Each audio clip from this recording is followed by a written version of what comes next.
सुन कछ ज्ञान न उपजियो,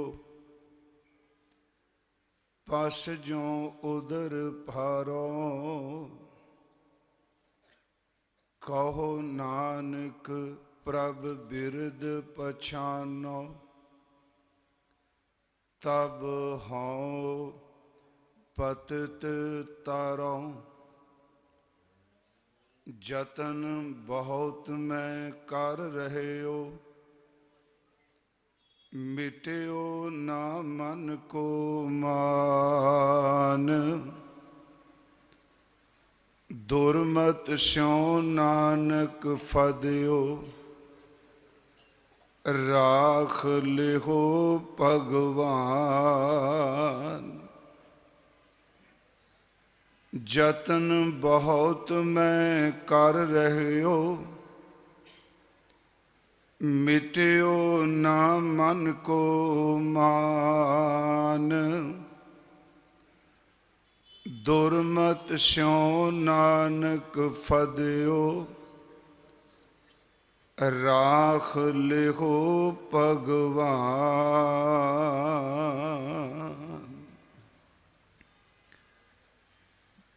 परम सन्मान योग जुगो जुग अटल,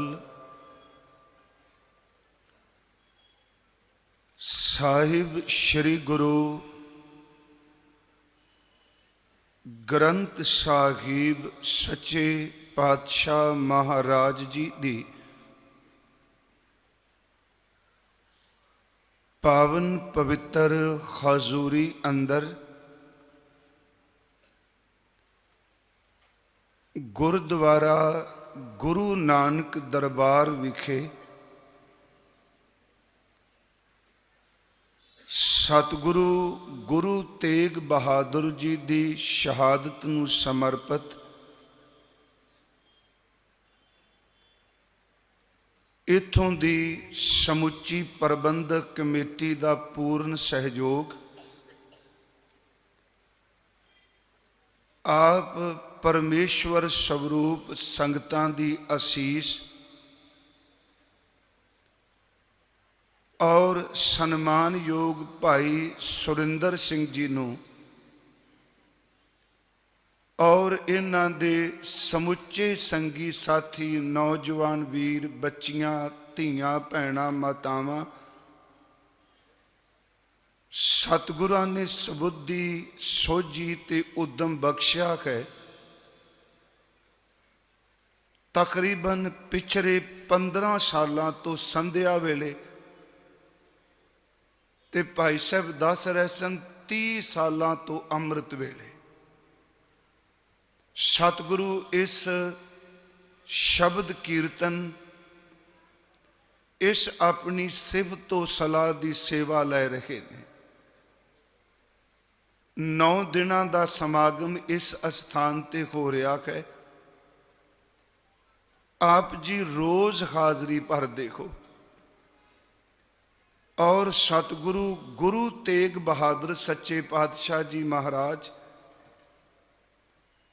हजूर का जो सीना है, जो आपा है, वो असल विच शब्द है। रोज गुरु तेग बहादुर साहब जी दे उचारण किए हुए श्लोक आप जी संगती रूप विच कीर्तन कर रहे हो। ते एक मैं बेनती अक्सर करना, कथा बड़ी उत्तम गल है पर कथा होवे सही। पर याद रखियो कीर्तन एक ओ कर्म है जिस कर्म दे तुल अध्यात्मकता विच कोई कर्म भी बराबरी नहीं कर सकता। महाराज जी ने बचन किया, हर कीर्त साध संगत है, सिर कर्मन कै कर्मा। जिन्ने भी धर्म दे कर्म ने इन्हां विचों दे सब तो श्रोमणी श्रेष्ठ कर्म है वो है सत संगत विच बैठ के परमात्मा की कीर्ति करनी। पर हर एक नूं नसीब नहीं हुंदा। सच एवे ਜਿਵੇਂ ਨਦਰ ਸ਼ਬਦ, ਭਾਗ ਸ਼ਬਦ, ਮਸਤਕ ਦੇ ਲੇਖ ਅਸੀਂ ਕਹਿੰਦੇ ਆ, ਇਹ ਕੀਰਤੀ ਦਾਤ ਸੰਗਤ ਵਿੱਚ ਉਸ ਨੂੰ ਮਿਲਦੀ ਹੈ ਜਿਹੜਾ ਧੁਰ ਦਰਗਾਹ ਤੋਂ ਪਰਮਾਤਮਾ ਨੇ ਨਿਵਾਜ ਕੇ ਭੇਜਿਆ ਹੈ। ਹਰ ਕੀਰਤ ਸਾਧ ਸੰਗਤ ਹੈ, ਸਿਰ ਕਰਮਨ ਕੈ ਕਰਮਾ, ਕਹੋ ਨਾਨਕ ਤਿਸ ਭਇਓ ਪ੍ਰਾਪਤ, ਜਿਸ ਪੁਰਬ ਲਿਖੇ ਕਾ ਲਹਿਣਾ। ਕੀਰਤਨ ਪਰਮਾਤਮਾ ਦੀ ਅਦੁੱਤੀ ਦਾਤ ਹੈ, ਇਸ ਦੀ ਕੋਈ ਕੀਮਤ ਨਹੀਂ। ਮਹਾਰਾਜ ਤਾਂ ਇੱਥੋਂ ਤੱਕ ਬਚਨ ਕਰਦੇ ਆ ਕਿ ਦੂਜੇ ਧਰਮ ਦੇ ਕਰਮ ਖੰਗਤਾ ਵਿੱਚ ਕੀਤੇ ਜਮਦੂਤ ਲੁੱਟ ਲੈਂਦਾ ਹੈ। ਇੱਕ ਅੱਖ ਝਮਕਣ ਜਿੰਨਾ ਸਮਾਂ ਕੀਰਤਨ ਵਿੱਚ ਕੋਈ ਜੁੜ ਜਾਏ ਤੇ ਜਮਦੂਤਾਂ ਦੀ ਫਾਹੀ ਤੋਂ ਮੁਕਤ ਹੋ ਜਾਂਦਾ ਹੈ। ਕਰਮ ਧਰਮ ਪਾਖੰਡ ਜੋ ਦੀਸੈ, ਦੇਖੋ ਹੈ ਤਾਂ ਉੱਥੇ ਸ਼ਬਦ ਧਰਮ ਹੀ ਵਰਤਿਆ ਨਾ। ਕਰਮ ਧਰਮ ਪਾਖੰਡ, ਧਰਮ ਦੇ ਕਰਮ ਕਰਦਾ ਪਰ ਵਿਖਾਵੇ ਲਈ, ਪਰਮਾਤਮਾ ਨੂੰ ਖੁਸ਼ ਕਰ ਲਈ ਨਹੀਂ। ਕਰਮ ਧਰਮ ਪਾਖੰਡ ਜੋ ਦੀਸੈ, ਤਿਨ ਜਮ ਜਾਗਾਤੀ ਲੂਟੈ, ਨਿਰਵਾਣ ਕੀਰਤਨ ਵਾਸ਼ਨਾ ਤੋਂ ਰਹਿਤ ਹੋ ਕੇ। ਕੋਈ ਫੁਰਨਾ ਨਹੀਂ, ਨਿਰਵਾਣ ਦਰ ਤੇ ਜਿੱਥੇ ਕੋਈ ਵਾਸ਼ਨਾ ਨਹੀਂ, ਸਿਰਫ ਮਾਲਕ ਦੀ ਸਿਫਤ। ਨਿਰਵਾਣ ਕੀਰਤਨ ਗਾਵੋ ਕਰਤੇ ਕਾ ਨਿਮਕ ਸਿਮਰਤ ਜਿਤ ਛੂਟੈ। ਉਹ ਆਪ ਜੀ ਕੀਰਤਨ ਦੀ ਹਾਜ਼ਰੀ ਭਰ ਰਹੇ ਹੋ। ਮੈਂ ਆਪ ਨਾਲ ਇਸ ਵਰੇ ਗੁਰੂ ਤੇਗ ਬਹਾਦਰ ਸਾਹਿਬ ਦੇ ਬਚਨ ਹੀ ਸਾਂਝੇ ਕਰਨੇ ਚਾਹੁੰਦਾ ਹਾਂ। ਮੇਰੀ ਇੱਛਾ ਹੈ, ਇਸੇ ਕਰਕੇ ਗੁਰਦੁਆਰਾ ਸੀਸਗੰਜ ਸਾਹਿਬ ਜੀ ਵਿਖੇ ਅੱਜ ਸਵੇਰੇ ਅਸੀਂ ਸਤਿਗੁਰਾਂ ਜੀ ਜੈਜਾਵੰਤੀ ਰਾਗ ਵਿੱਚ ਜਿਹੜੇ 4 ਸ਼ਬਦ ਨੇ ਉਹਨਾਂ ਦੀ ਵਿਚਾਰ ਪ੍ਰਾਰੰਭ ਕੀਤੀ ਹੈ। ਮੈਂ ਆਪ ਨੂੰ ਬੇਨਤੀ ਕਰਾਂ, ਬਾਣੀ ਹੀ ਗੁਰੂ ਹੈ, ਅਸੀਂ ਰੋਜ਼ ਪੜ੍ਹਨੇ ਆ, ਗੁਰੂ ਹੀ ਬਾਣੀ ਹੈ ਤਾਂ ਗੁਰੂ ਗ੍ਰੰਥ ਸਾਹਿਬ ਬਾਣੀ ਗੁਰੂ ਹੈ, ਪਰ ਇਹਦੀ ਕਰਾਮਾਤ ਤਾਂ ਵਾਪਰਦੀ ਹੈ ਜਦੋਂ ਪੜ੍ਹਨ ਵਾਲਾ ਪ੍ਰੈਕਟੀਕਲ ਤੌਰ ਤੇ ਕਮਾ ਲੈਂਦਾ ਹੈ। ਬਾਣੀ ਗੁਰੂ ਹੈ ਬਾਣੀ, ਵਿੱਚ ਬਾਣੀ ਅੰਮ੍ਰਿਤ ਸਾਰੇ। ਫਿਰ ਬੇਨਤੀ ਸੁਣਿਓ, ਸਾਰੇ ਮੀਨਸ ਇੱਕ ਤਾਂ ਅਰਥ ਕੀਤੇ ਨੇ ਸਾਰੇ ਦਰ ਤੇ ਫੈਲਿਆ ਹੋਇਆ, ਇੱਕ ਅਰਥ ਇਹ ਵੀ ਪੁਰਾਣੇ ਵਿਦਵਾਨਾਂ ਕੀਤਾ ਕਿ ਜਿਹੜਾ ਅੰਮ੍ਰਿਤ ਨਾਮ ਹੈ ਉਹ ਸਾਰੀ ਬਾਣੀ ਵਿੱਚ ਫੈਲਿਆ ਦਰ ਤੇ ਭਰਪੂਰ ਹੈ। ਪਰ ਸੂਝਵਾਣੇ ਦੇ ਅਰਥ ਕਰਦੇ ਨੇ ਸਾਰੇ ਦਰ ਤੇ ਸੰਭਾਲਣਾ। ਬਾਣੀ ਵਿੱਚ ਹੀ ਨਾਮ ਅੰਮ੍ਰਿਤ ਹੈ, ਤੇ ਜਿਹੜਾ ਇਸ ਨਾਮ ਅੰਮ੍ਰਿਤ ਦੀ ਸੰਭਾਲ ਕਰਦਾ ਹੈ ਤੇ ਉਹ ਕਿਵੇਂ ਕੀਤੀ ਜਾਂਦੀ ਹੈ? ਮਹਾਰਾਜ ਕਹਿੰਦੇ ਨੇ ਜੋ ਗੁਰੂ ਕਹਿੰਦੇ ਨੇ ਉਹਨੂੰ ਮੰਨਣਾ ਸ਼ੁਰੂ ਕਰਦਾ ਹੈ। ਪ੍ਰਮਾਣ ਦੀ ਲੋੜ ਨਹੀਂ, ਫਲਾਣਾ ਤਰ ਗਿਆ ਫਲਾਣਾ ਤਰ ਗਿਆ, ਤੇਰੇ ਨਾਲ ਪ੍ਰਤੱਖ ਵਾਪਰੇਗਾ, ਗੁਰੂ ਤੈਨੂੰ ਵੀ ਤਾਰ ਦੇਵੇਗਾ। ਪ੍ਰਮਾਣ ਨਹੀਂ, ਪ੍ਰਤੱਖ ਕਿਹਾ ਹੈ। ਬਾਣੀ ਗੁਰੂ ਹੈ ਬਾਣੀ, ਵਿੱਚ ਬਾਣੀ ਅੰਮ੍ਰਿਤ ਸਾਰੇ। ਜਿਹੜਾ ਬਾਣੀ ਵਿੱਚ ਅੰਮ੍ਰਿਤ ਦੀ ਸੰਭਾਲ ਕਰ ਰਿਹਾ, ਗੁਰ ਬਾਣੀ ਕਹੈ। ਗੁਰੂ ਜੀ ਬਾਣੀ ਆਖਦੇ ਨੇ, ਸੇਵਕ ਜਨ ਮਾਨੈ ਪ੍ਰਤੱਖ ਗੁਰੂ ਨਿਸਤਾਰੈ। ਪਿਆਰਿਓ, ਆਪ ਜੀ ਰੋਜ਼ ਪੜ੍ਹ ਰਹੇ ਹੋ ਬਾਣੀ, ਆਓ ਮੈਂ ਯਤਨ ਕਰਾਂਗਾ 10 ਵਜੇ ਤੋਂ ਜ਼ਿਆਦਾ ਟਾਈਮ ਆਪ ਜੀ ਨਾਲ ਵਿਚਾਰ ਸਾਂਝੀ ਕਰਾਂਗਾ, ਕਿਉਂਕਿ ਸੁਬਾਹ ਫਿਰ ਸਤਿਗੁਰਾਂ ਦੀ ਹਾਜ਼ਰੀ ਭਰਨੀ ਹੈ। ਆਪ ਜਿਤਨੇ ਬੈਠੇ ਹੋ, ਭਾਈ ਸਾਹਿਬ ਨੇ ਬਹੁਤ ਸ਼ਬਦ ਮੇਰੇ ਲਈ ਵਰਤੇ, ਪਰ ਨਹੀਂ ਗੁਰਮੁਖੋ, ਸੰਗਤ ਹੈ ਤੇ ਪ੍ਰਚਾਰਕ ਕੀਰਤਨੀਆਂ ਹੈ। ਜੇ ਸੰਗਤ ਦੀ ਅਸੀਸ ਨਹੀਂ ਤੇ ਆਪਣਾ ਕੁਛ ਵੀ ਗੁਣ ਫਲੀਭੂਤ ਨਹੀਂ ਹੁੰਦਾ। ਆਪ ਕਰੋ ਕਿਰਪਾ, ਅਸੀਸ ਬਖਸ਼ੋ, ਗੁਰੂ ਬਖਸ਼ੀ ਫਤਿਹ ਸਵੀਕਾਰ ਕਰੋ ਔਰ ਉਚਾਰਨ ਕਰੋ ਜੀ, ਵਾਹਿਗੁਰੂ ਜੀ ਕਾ ਖਾਲਸਾ, ਵਾਹਿਗੁਰੂ ਜੀ ਕੀ ਫਤਿਹ। ਸਤਿਗੁਰੂ ਸ਼੍ਰੀ ਗੁਰੂ ਗ੍ਰੰਥ ਸਾਹਿਬ ਦੀ ਬਾਣੀ ਜਾਂ 9ਵੇਂ ਸਤਿਗੁਰਾਂ ਦੇ ਸ਼ਲੋਕ ਆਪ ਰੋਜ਼ ਗਾਇਨ ਕਰ ਰਹੇ ਹੋ। ਹਜ਼ੂਰ ਨੇ ਆਪਣੇ 11 ਸਾਲਾਂ ਦੇ ਗੁਰਗੱਦੀ ਕਾਲ ਦੇ ਸਮੇਂ ਵਿੱਚ 1664 ਨੂੰ ਸਤਿਗੁਰੂ ਗੁਰੂ ਤੇਗ ਬਹਾਦਰ ਗੁਰਤਾ ਗੱਦੀ ਤੇ ਅਸੀਨ ਹੁੰਦੇ ਆ ਜਾਂ ਗੁਰਿਆਈ ਉਹਨਾਂ ਨੂੰ ਮਿਲਦੀ ਹੈ। ਜਿਸ ਵਕਤ ਦਿੱਲੀ ਦੀ ਧਰਤੀ ਤੋਂ ਹੀ ਗੁਰੂ ਦੇ ਬਚਨ ਇਸ਼ਾਰਾ ਕਿ ਗੁਰੂ ਦੇ ਬਚਨ 'ਚ ਕਰਤ ਕਲਾ ਵਰਤਦੀ ਹੈ। ਹਜ਼ੂਰ ਗੁਰੂ ਹਰਕ੍ਰਿਸ਼ਨ ਸਾਹਿਬ ਮਹਾਰਾਜ 8 ਸਾਲ ਦੀ ਆਰਬਲਾ ਵਿੱਚ ਜਦੋਂ ਸੱਚਖੰਡ ਪਿਆਨਾ ਕਰ ਲੱਗਦੇ ਆ ਤੇ ਬੰਗਲਾ ਸਾਹਿਬ ਆਪ ਦਰਸ਼ਨ ਕਰਦੇ ਹੋ। ਸਨਮਾਨਯੋਗ ਮਾਤਾ ਕ੍ਰਿਸ਼ਨ ਕੌਰ ਜੀ ਆਪਣੇ ਬੇਟੇ ਦੇ ਕੋਲ ਨੇ, ਕਿਉਂਕਿ ਹਜ਼ੂਰ ਦੀ ਮਾਤਾ ਦਾ ਨਾਮ ਕ੍ਰਿਸ਼ਨ ਕੌਰ ਸੀ, ਗੁਰੂ ਹਰਕ੍ਰਿਸ਼ਨ ਸਾਹਿਬ ਜੀ ਦੇ। ਜਦੋਂ ਉਹ ਪਤਾ ਹੈ ਤੁਰਨ ਲੱਗੇ ਨੇ, ਚੋਲਾ ਤਿਆਗਣਾ ਹੈ, ਤੇ ਇਹ ਪੁੱਛਦੇ ਆ ਕਿ ਗੁਰੂ ਘਰ ਦੀ ਇਹ ਰੀਤ ਹੈ, ਇੱਥੇ ਆਉਣ ਵਾਲੇ ਦੇ ਸੰਬੰਧ ਵਿੱਚ ਜਾਣ ਵਾਲਾ ਪਹਿਲਾਂ ਹੀ ਦੱਸ ਜਾਂਦਾ ਹੈ। ਇਹਦਾ ਮਤਲਬ ਉਂਝ ਮੈਂ ਸਵੇਰੇ ਕਿਹਾ, ਇਹ ਸਾਡੇ ਸ਼ਬਦ ਨੇ। ਗੁਰੂ ਤਾਂ ਉਹ ਹੈ ਜਿਹੜਾ ਨਾ ਕਦੀ ਜੰਮਦਾ ਹੈ ਤੇ ਨਾ ਕਦੀ ਮਰਦਾ ਹੈ। ਉਸ ਉੱਪਰ ਇਹ ਕੀ ਗੱਲਾਂ ਲਾਗੂ ਹੁੰਦੀਆਂ ਨੇ।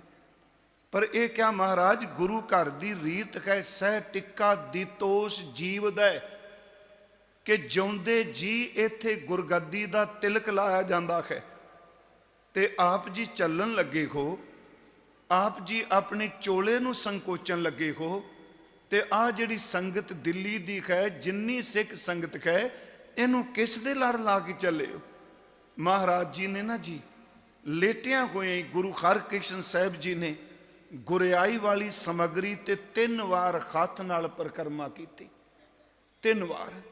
ਤੇ ਰਸਨਾ ਤੋਂ ਸ਼ਬਦ ਕਹੇ ਬਾਬਾ ਬਸੈ ਗ੍ਰਾਮ ਬਕਾਲੇ, ਬਾਬਾ ਬਸੇ ਗ੍ਰਾਮ ਬਕਾਲੇ।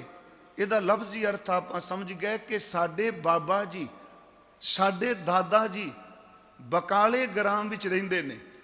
ਤੇ ਅਗਲਾ ਬਚਨ ਬਨ ਗੁਰ ਸੰਗਤ ਸਕਲ ਸੰਭਾਲੇ। ਸਾਡੇ ਬਾਬਾ ਜੀ ਜੋ ਬਕਾਲਾ ਦੀ ਧਰਤੀ ਤੇ ਰਹਿ ਰਹੇ ਨੇ, ਇਸ ਤੋਂ ਬਾਅਦ ਪਿੰਡ ਦਾ ਨਾਮ ਬਾਬਾ ਬਕਾਲਾ ਪਿਆ ਹੈ। ਪਹਿਲਾਂ ਸਿਰਫ ਸ਼ਬਦ ਬਕਾਲਾ ਸੀ ਜੀ। ਬਾਬਾ ਸ਼ਬਦ ਗੁਰੂ ਹਰਕ੍ਰਿਸ਼ਨ ਸਾਹਿਬ ਜੀ ਦੀ ਦਾਤ ਹੈ। ਬਾਬਾ ਬਸੇ ਗ੍ਰਾਮ ਬਕਾਲੇ, ਬਨ ਗੁਰ ਸੰਗਤ ਸਕਲ ਸੰਭਾਲੇ। ਉਹ ਗੁਰੂ ਬਣ ਗਏ ਤੇ ਸੰਗਤ ਦੀ ਸੰਭਾਲ ਕਰਨਗੇ। ਹੁਣ ਇੱਥੇ ਮੈਂ ਇੱਕ ਹੋਰ ਆਪ ਜੀ ਨੂੰ ਅਰਜ਼ ਕਰਨੀ ਹੈ। ਦੇਖੋ, 6ਵੇਂ ਪਾਤਸ਼ਾਹ ਜੀ ਦੇ ਸੰਬੰਧ ਵਿੱਚ ਅਸੀਂ ਸਾਰੀ ਮੀਰੀ ਪੀਰੀ ਦੇ ਦਾਤਾ ਕਹਿੰਦੇ ਹਾਂ। ਉਹ ਦਿਨ ਵੀ ਮਨਾਉਂਦੇ ਹਾਂ ਕਿ ਜਿਸ ਦਿਨ ਧੰਨ ਗੁਰੂ ਹਰਗੋਬਿੰਦ ਸਾਹਿਬ ਨੇ ਮੀਰੀ ਔਰ ਪੀਰੀ ਦੀਆਂ 2 ਕਿਰਪਾਨਾਂ ਪਾਈਆਂ। ਚਲੋ ਇਤਿਹਾਸਕਾਰਾਂ ਨੇ ਤਲਵਾਰਾਂ ਸ਼ਬਦ ਵਰਤਿਆ ਹੈ। ਗੁਰੂ ਕੇ ਢਾਡੀਆਂ ਨੇ ਲਿਖਿਆ 2 ਤਲਵਾਰਾਂ ਬੱਧੀਆਂ, ਇੱਕ ਮੀਰੀ ਦੀ, ਇੱਕ ਪੀਰ ਦੀ, ਇੱਕ ਅਜ਼ਮਤ ਦੀ, ਇੱਕ ਰਾਜ ਦੀ, ਇੱਕ ਰਾਖੀ ਕਰੇ ਵਜ਼ੀਰ ਦੀ। ਹਿੰਮਤ ਬਾਹਾਂ ਕੋਟਗੜ ਮਾਰ ਦੁਸ਼ਟਾਂ ਕਰੇ ਤਗੀਰ ਦੀ। ਤੇ ਅਖੀਰ ਚ ਕਹਿੰਦੇ ਨੇ ਪੱਗ ਤੇਰੀ ਕੀ ਜਹਾਂਗੀਰ ਦੀ। ਹੁਣ ਇੱਥੇ ਸ਼ਬਦ ਅਸੀਂ ਪਹਿਨੀਆਂ ਕਹਿੰਦੇ ਆ, ਲਫ਼ਜ਼ ਬੜਾ ਰਮਜ ਭਰਿਆ ਹੈ। ਅਸੀਂ ਸਾਰੇ ਕਥਾ ਵਾਲੇ ਵੀ ਕਹਿੰਦੇ ਆ ਮਹਾਰਾਜ ਨੇ 2 ਤਲਵਾਰਾਂ ਪਹਿਨੀਆਂ, ਤੇ ਉਹ ਕਹਿ ਰਹੇ ਨੇ 2 ਤਲਵਾਰਾਂ ਬੱਧੀਆਂ। ਫਿਰ ਬੇਨਤੀ, 2 ਤਲਵਾਰਾਂ ਬੱਧੀਆਂ, ਇੱਕ ਮੀਰ ਦੀ, ਇੱਕ ਪੀਰ ਦੀ। ਯਾਦ ਰੱਖੋ, ਜਿਨ੍ਹਾਂ ਦੇ ਕੋਲ ਮੀਰੀ ਦੀ ਤਲਵਾਰ ਸੀ ਉਹਨਾਂ ਦੇ ਪੱਲੇ ਪੀਰੀ ਨਹੀਂ ਸੀ। ਜਿਨ੍ਹਾਂ ਦੇ ਕੋਲ ਪੀਰੀ ਦੀ ਕੋਈ ਗੱਲ ਸੀ ਤੇ ਉਹ ਮੀਰੀ ਤੋਂ ਭੱਜਦੇ ਸਨ। ਗੁਰੂ ਹਰਗੋਬਿੰਦ ਸਾਹਿਬ ਨੇ ਮੀਰੀ ਤੇ ਪੀਰੀ ਦੋਨਾਂ ਨੂੰ ਇੱਕ ਥਾਂ ਦੇ ਉੱਤੇ ਬੰਨ੍ਹ ਦਿੱਤਾ। ਫਿਰ ਬੇਨਤੀ, ਮੀਰੀ ਵੀ ਤੇ ਪੀਰੀ ਵੀ। ਉਦੋਂ 2 ਤਲਵਾਰਾਂ ਬੱਧੀਆਂ ਨੇ। ਤੇ ਜਿਸ ਵਕਤ ਦਸ਼ਮੇਸ਼ ਪਿਤਾ ਜੀ ਨੇ ਅੰਮ੍ਰਿਤ ਦੀ ਦਾਤ ਦਿੱਤੀ, ਉਹਨਾਂ ਨੇ ਦੋਨਾਂ ਬੱਧੀਆਂ ਹੋਈਆਂ ਵਿੱਚੋਂ ਜਿਹੜਾ ਖੰਡਾ ਵਰਤਿਆ ਉਹ 2 ਧਾਰਾ ਖੰਡਾ ਸੀ, ਇੱਕ ਧਾਰਾ ਨਹੀਂ। ਕਿਰਪਾਨ ਇੱਕ ਧਾਰੀ ਹੈ, ਪਰ ਖੰਡਾ ਤਾਂ 2 ਧਾਰਾ। ਆਨੰਦਪੁਰ ਸਾਹਿਬ ਉਹਦੇ ਦਰਸ਼ਨ ਕਰਨੇ ਜੋ ਮਹਾਰਾਜ ਜੀ ਨੇ ਵਰਤਿਆ, 2 ਧਾਰਾ ਖੰਡਾ ਹੈ। ਫਿਰ ਬੇਨਤੀ ਸੁਣਿਓ, ਮੀਰੀ ਦਾ ਸੰਬੰਧ ਹੈ ਸਿਆਸਤ ਨਾਲ। ਪਰ ਮੈਂ ਹੱਥ ਜੋੜ ਕੇ ਬੇਨਤੀ ਕਰਾਂਗਾ, ਅੱਜ ਦੀ ਭ੍ਰਸ਼ਟ ਸਿਆਸਤ ਨਾਲ ਨਹੀਂ। ਭਾਵੇਂ ਉਹ ਸਿੱਖਾਂ ਦੀ ਹੋਵੇ, ਭਾਵੇਂ ਗੁਰਦੁਆਰਿਆਂ ਕਮੇਟੀਆਂ ਦੀ ਹੋਵੇ, ਕੋਈ ਵੀ ਥਾਂ ਹੋਵੇ, ਐਵੇਂ ਆਪਾਂ ਸ਼ਬਦ ਗੁਰੂ ਸਾਹਿਬ ਨੇ ਮੀਰੀ ਦਿੱਤੀ। ਪਰ ਚੇਤੇ ਰੱਖਿਓ, ਗੁਰੂ ਨੇ ਬੇਈਮਾਨੀ ਨਹੀਂ ਦਿੱਤੀ, ਗੁਰੂ ਨੇ ਝੂਠ ਨਹੀਂ ਦਿੱਤਾ। ਗੁਰੂ ਦੀ ਮੀਰੀ ਵੀ ਸੱਚ ਉੱਤੇ ਖਲੋਤੀ ਹੋਈ ਹੈ। ਫਿਰ ਬੇਨਤੀ ਹੈ, ਸ਼ਬਦ ਮੀਰ ਹੈ ਅਸਲ 'ਚ ਮੀਰ ਤੋਂ ਸ਼ਬਦ ਮੀਰੀ ਬਣਿਆ। ਮੀਰ ਦਾ ਅਰਥ ਹੈ ਪਾਤਸ਼ਾਹ। ਗੁਰੂ ਗ੍ਰੰਥ ਸਾਹਿਬ ਵਿੱਚ ਉਂਝ ਵੈਸੇ ਲਫ਼ਜ਼ ਮਹਾਰਾਜ ਜੀ ਨੇ ਵਰਤਿਆ, ਕੋਟੀ ਕੋ ਪੀਰ ਵਰਜ ਰਹਾਏ ਜਾਂ ਮੀਰ ਸੁਣਿਆ ਧਾਇਆ। ਮੀਰ ਦਾ ਅਰਥ ਹੈ ਬਾਦਸ਼ਾਹ। ਇੱਕ ਬਾਬਾ ਜੀ ਨੇ ਪਰਮੇਸ਼ਵਰ ਲਈ ਵੀ ਸ਼ਬਦ ਵਰਤਿਆ, ਮੀਰਾ। ਮੀਰਾ ਦਾਨਾ ਦਿਲ ਸੋਚ। ਉਹ ਵੀ ਸ਼ਬਦ ਮੀਰਾਂ ਦਾ ਅਰਥ ਹੈ ਪਾਤਸ਼ਾਹ। ਮੈਂ ਫਿਰ ਬੇਨਤੀ ਕਰਾਂਗਾ, ਮੀਰੀ ਜੇ ਆਪਾਂ ਸਿਆਸਤ ਕਹਿੰਦੇ ਆ, ਰਾਜਨੀਤੀ ਕਹਿੰਦੇ ਆ, ਜਿਸ ਰਾਜਨੀਤੀ ਵਿੱਚੋਂ ਧਰਮ ਨਿਕਲ ਜਾਏ, ਭਾਵੇਂ ਉਹ ਰਾਜਨੀਤਿਕ ਬੰਦਾ ਗੁਰਦੁਆਰੇ ਤੇ ਕਾਬਜ ਵੀ ਹੋਵੇ, ਉਹ ਧਰਮੀ ਨਹੀਂ ਕਿਹਾ ਜਾ ਸਕਦਾ, ਕਿਉਂਕਿ ਉਹ ਚਲਾਕੀਆਂ ਤੇ ਚਤੁਰਾਈਆਂ ਨਾਲ ਕਾਬਜ ਹੋਇਆ ਬੈਠਾ। ਇਹ ਤੁਹਾਨੂੰ ਸਭ ਨੂੰ ਪਤਾ, ਆਪਾਂ ਇੱਧਰ ਚੱਲਣਾ ਕੋਈ ਨਹੀਂ, ਸਾਨੂੰ ਵੀ ਪਤਾ, ਤੁਹਾਨੂੰ ਵੀ ਪਤਾ। ਮੈਂ ਫਿਰ ਬੇਨਤੀ ਕਰਾਂਗਾ, ਮੀਰੀ ਗੁਰੂ ਸਾਹਿਬ ਨੇ ਕਿਹਾ ਪਾਤਸ਼ਾਹਤ ਦੁਨੀਆ ਦੀ ਰਾਜਨੀਤੀ, ਪਰ ਸਿੱਖ ਦੀ ਮੰਜ਼ਿਲ ਕੁਰਸੀ ਨਹੀਂ। ਮੇਰੀ ਹੱਥ ਜੋੜ ਕੇ ਬੇਨਤੀ, ਜੇ ਸਿੱਖ ਦੀ ਮੰਜ਼ਿਲ ਅਕਾਲ ਪੁਰਖ ਦੀ ਅਭੇਦਤਾ ਹੈ, ਧਰਮ ਦੀ ਕਮਾਈ ਹੈ, ਤੇ ਜੇ ਸਿਰ ਮੰਜ਼ਿਲ ਇਹ ਮੈਨੂੰ ਪਦਵੀ ਮਿਲ ਜਾਏ, ਮੇਰਾ ਆਹ ਸਰ ਜਾਏ, ਮਹਾਰਾਜ ਕਹਿੰਦੇ ਮੀਰੀ ਨਹੀਂ, ਇਹ ਮੀਰੀ ਲਫ਼ਜ਼ ਦੇ ਥੱਲੇ ਆਪਣੀ ਵਾਸ਼ਨਾ ਦੀ ਪੂਰਤੀ ਹੈ, ਆਪਣੀ ਸਵਾਰਥ ਹੈ। ਖੈਰ, ਮੈਂ ਦੂਜਾ ਸ਼ਬਦ ਹੈ ਪੀਰੀ। ਇਸ ਦਿੱਲੀ ਦੀ ਧਰਤੀ ਤੇ ਨਾ ਬੰਗਲਾ ਸਾਹਿਬ ਪੀਰੀ ਦੀ ਵਿਆਖਿਆ ਹੋਈ ਹੈ, ਗੁਰੂ ਹਰਕ੍ਰਿਸ਼ਨ ਸਾਹਿਬ ਨੇ ਕੀਤੀ ਹੈ। ਇਹ ਗੱਲ ਨੁਕਤਾ ਸੁਣਨ ਵਾਲਾ ਹੈ। ਪੀਰੀ ਦਾ ਸੰਬੰਧ ਰੂਹਾਨੀਅਤ ਨਾਲ ਹੈ। ਇੱਥੋਂ ਤੱਕ ਭਾਈ ਗੁਰਦਾਸ ਸਾਹਿਬ ਜੀ ਨੇ ਗੁਰੂ ਨਾਨਕ ਸਾਹਿਬ ਲਈ ਸ਼ਬਦ ਪੀਰ ਵਰਤਿਆ ਹੈ। ਆ ਕਬਰਾਂ ਵਾਲੇ ਪੀਰ ਨਹੀਂ ਜਿਨ੍ਹਾਂ ਦੀਵੇ ਬਾਲਦੇ ਆ, ਉਧਰ ਨਹੀਂ ਆਪਾਂ ਧਿਆਨ ਲਿਜਾਣਾ। ਭਾਈ ਸਾਹਿਬ ਨੇ ਸ਼ਬਦ ਵਰਤਿਆ, ਹੁਕਮ ਅੰਦਰ ਸਭ ਕੋ ਕੁਦਰਤ ਕਿਸ ਦੀ ਕਰੇ ਜਵਾਬਾ, ਜਾਹਰ ਪੀਰ ਜਗਤ ਗੁਰ ਬਾਬਾ। ਜਾਹਰ ਪੀਰ ਕਿਹਾ। ਗੁਰੂ ਹਰਗੋਬਿੰਦ ਸਾਹਿਬ ਦੀ ਸਿਫਤ ਵਿੱਚ ਕਿਹਾ ਪੰਜ ਪਿਆਲੇ, ਅੱਗੇ ਪੰਜ ਪੀਰ ਕਿਹਾ ਹੈ। ਇਹਦਾ ਮਤਲਬ ਪੀਰ ਸ਼ਬਦ ਕਿੰਨਾ ਪਵਿੱਤਰ ਹੈ। ਪੰਜ ਪਿਆਲੇ, ਪੰਜ ਪੀਰ, ਛਠਮ ਪੀਰ ਬੈਠਾ ਗੁਰ ਭਾਰੀ। ਪੀਰ ਰੂਹਾਨੀਅਤ 'ਚ ਪਹੁੰਚੇ ਹੋਏ। ਪੀਰੀ ਦੀ ਵਿਆਖਿਆ ਕੀ ਹੈ? ਹੁਣ ਇਸ ਦਿੱਲੀ ਦੀ ਧਰਤੀ ਤੇ ਇੱਕ ਪੀਰੀ ਦੀ ਵਿਆਖਿਆ ਦੀ ਏਦੂ ਵੱਡੀ ਕੋਈ ਮਿਸਾਲ ਨਹੀਂ ਮਿਲੇਗੀ। ਜਿਸ ਵਕਤ ਗੁਰੂ ਹਰਕ੍ਰਿਸ਼ਨ ਸਾਹਿਬ ਦਿੱਲੀ 'ਚ ਨੇ 1664 ਨੂੰ, ਆਰਾਮ ਰਾਏ ਵੀ ਇੱਥੇ ਹੀ ਮੌਜੂਦ ਹੈ। ਮੇਰੀ ਬੇਨਤੀ, ਭਾਵੇਂ ਨੂੰ ਦੂਨ ਦਾ ਇਲਾਕਾ ਦਿੱਤਾ, ਅੰਗਰੇਜ਼ਾਂ ਦੇ ਰਾਜ ਵੇਲੇ ਤੱਕ ਜਦੋਂ ਆ ਰਾਜ ਰਜਵਾੜੇ ਹੁੰਦੇ ਸਨ, ਕਿਉਂਕਿ ਇੱਕ ਹੁੰਦਾ ਸੀ ਬਾਦਸ਼ਾਹ, ਸ਼ਹਿਨਸ਼ਾਹ, ਸਮਰਾਟ, ਤੇ ਉਹਦੇ ਅਧੀਨ ਕਿੰਨੇ ਰਾਜੇ ਕੰਮ ਕਰਦੇ ਹੁੰਦੇ ਸਨ। ਹਰ ਰਾਜੇ ਦੇ ਰਾਜ ਦੀ ਆਪਣੀ ਖੱਦ ਹੁੰਦੀ ਸੀ, ਉਹਦੀ ਆਪਣੀ ਸੀਮਾ ਹੁੰਦੀ ਸੀ, ਤੇ ਹਰ ਰਾਜੇ ਨੂੰ ਇਹ ਕਾਨੂੰਨ ਸੀ, ਬਾਦਸ਼ਾਹੀ ਵੇਲੇ ਵੀ ਹਰ ਰਾਜੇ ਨੂੰ ਇਹ ਦੱਸਣਾ ਪੈਂਦਾ ਸੀ ਕਿ ਮੇਰੀ ਮੌਤ ਤੋਂ ਬਾਅਦ ਇਸ ਗੱਦੀ ਦਾ ਵਾਰਸ ਕੌਣ ਬਣੇਗਾ। ਮੈਂ ਆਪ ਨੂੰ ਬੇਨਤੀ ਕਰ ਲਗਾ, ਪੀਰੀ, ਮੇਰੇ ਤੋਂ ਬਾਅਦ ਗੱਦੀ ਦਾ ਮਾਲਕ ਕੌਣ ਬਣੇਗਾ? ਕਿਹੜਾ ਸ਼ਹਿਜ਼ਾਦਾ ਮੇਰੀ ਗੱਦੀ ਦਾ ਮਾਲਕ ਬਣੇਗਾ? ਤੇ ਜਿਨ੍ਹਾਂ ਰਾਜਿਆਂ ਦੇ ਘਰ 'ਚ ਸੰਤਾਨ ਨਹੀਂ ਸੀ ਹੁੰਦੀ, ਕਈ ਵਾਰੀ ਉਹ ਗੋਦ ਲੈ ਕੋ ਬੱਚਿਆਂ ਬਾਰੇ ਕਹਿ ਦਿੰਦੇ ਸਨ ਕਿ ਇਹ ਮੇਰਾ ਮਤਵੰਨਾ ਹੈ, ਇਹ ਮੈਂ ਗੋਦ ਲਿਆ, ਮੇਰੇ ਤੋਂ ਬਾਅਦ ਮੇਰਾ ਇਹ ਵਾਰਿਸ ਹੋਵੇਗਾ। ਤੇ ਜਦੋਂ ਰਾਜੇ ਦੀ ਮੌਤ ਹੋ ਜਾਏ, ਤੇ ਜੇਕਰ ਉਹਨੂੰ ਵਾਰਿਸ ਨੂੰ ਨਾ ਕੋਈ ਗੱਦੀ ਦੇ, ਤੇ ਫਿਰ ਰਾਜਾ ਵਿੱਚ ਦਖਲ ਦੇ ਕੇ ਕਹਿੰਦਾ ਹੁੰਦਾ ਸੀ ਕਿ ਗੱਦੀ ਇਸ ਦੇ ਨਾਂ ਦੀ ਬਾਦਸ਼ਾਹ। ਉਹ ਕਹਿੰਦਾ ਸੀ ਰਾਜੇ ਦਾ ਜਾਨਸ਼ੀਨ ਇੱਕ ਹੈ। ਫਿਰ ਮੈਂ ਰਿਪੀਟ ਕਰਾਂ, ਦੁਨੀਆ ਦੇ ਹਰ ਰਾਜੇ ਨੂੰ ਜਿਸ ਬਾਦਸ਼ਾਹ ਦੀ ਸਲਤਨਤ ਵਿੱਚ ਉਹ ਰਹਿ ਰਿਹਾ ਹੈ, ਉਹਨੂੰ ਇਹ ਦੱਸਣਾ ਪੈਣਾ ਕਿ ਮੇਰੇ ਤੋਂ ਬਾਅਦ ਕੌਣ ਬੈਠੇਗਾ। ਗੁਰਮਖੋ, ਰਾਮ ਰਾਏ ਨੇ ਪੂਰਾ ਜ਼ੋਰ ਲਾ ਦਿੱਤਾ ਪਹਿਲਾਂ ਹੀ ਕਿ ਮੈਂ ਵੱਡਾ ਵਾਂ, ਗੁਰੂ ਹਰਿਰਾਏ ਸਾਹਿਬ ਦਾ ਵੱਡਾ ਬੇਟਾ ਵਾਂ, ਤੇ ਮੇਰਾ ਅਧਿਕਾਰ ਹੈ ਕਿ ਇਹ ਗੱਦੀ, ਇਹ ਰੂਹਾਨੀਅਤ ਦਾ ਤਖਤ ਮੈਨੂੰ ਮਿਲਣਾ ਚਾਹੀਦਾ ਹੈ। ਇਸੇ ਕਰਕੇ ਉਹਨੇ ਬਹੁਤ ਯਤਨ ਕੀਤੇ। ਦੂਜੇ ਪਾਸੇ ਇਸ ਧਰਤੀ ਤੇ ਬੈਠਾ ਉਹਨੇ ਬਹੁਤ ਯਤਨ ਇੱਥੇ ਵੀ ਕੀਤੇ ਕਿ ਕਿਸੇ ਤਰੀਕੇ ਨਾਲ ਗੁਰੂ ਹਰਕ੍ਰਿਸ਼ਨ ਸਾਹਿਬ ਤੋਂ ਬਾਅਦ ਹੀ ਸਹੀ, ਆਖਰ ਮੈਂ ਭਰਾ ਹਾਂ, ਪਹਿਲਾ ਹੱਕ ਤਾਂ ਮੇਰਾ ਸੀ, ਜੇ ਨਹੀਂ ਤਾਂ ਹੁਣ ਮੇਰੇ ਵੱਲ ਇਸ਼ਾਰਾ, ਹੁਣ ਮੈਨੂੰ ਗੱਦੀ ਦਿੱਤੀ ਜਾਏ। ਤੁਸੀਂ ਸਿਆਣੇ ਬੈਠੇ ਹੋ, ਸੱਕਾ ਭਰਾ ਰਿਸ਼ਤੇ ਵਿੱਚ ਨੇੜੇ ਹੁੰਦਾ ਕਿ ਦਾਦੇ ਦਾ ਭਰਾ ਨੇੜੇ ਹੁੰਦਾ ਹੈ? 3 ਪੀੜ੍ਹੀਆਂ ਦਾ ਫਰਕ ਹੈ। ਬਾਬਾ ਗੁਰਦਿੱਤਾ ਜੀ ਦੇ ਸਭ ਤੋਂ ਛੋਟੇ ਭਰਾ ਨੇ ਗੁਰੂ ਤੇਗ ਬਹਾਦਰ ਸਾਹਿਬ ਜੀ, ਕਿਉਂਕਿ ਬਾਬਾ ਗੁਰਦਿੱਤਾ ਜੀ ਦੇ ਬੇਟੇ ਨੇ ਗੁਰੂ ਹਰਿਰਾਏ ਸਾਹਿਬ, ਗੁਰੂ ਹਰਿਰਾਏ ਸਾਹਿਬ ਉਹਨਾਂ ਦੇ ਬੇਟੇ ਨੇ। ਹੁਣ ਬਾਬੇ ਦਾ ਭਰਾ ਬਾਬਾ, ਉਹ ਦਿੱਲੀ 'ਚ ਵੀ ਨਹੀਂ, ਉਹ ਪੰਜਾਬ ਦੀ ਧਰਤੀ ਤੇ ਬਿਰਾਜਮਾਨ ਹੈ।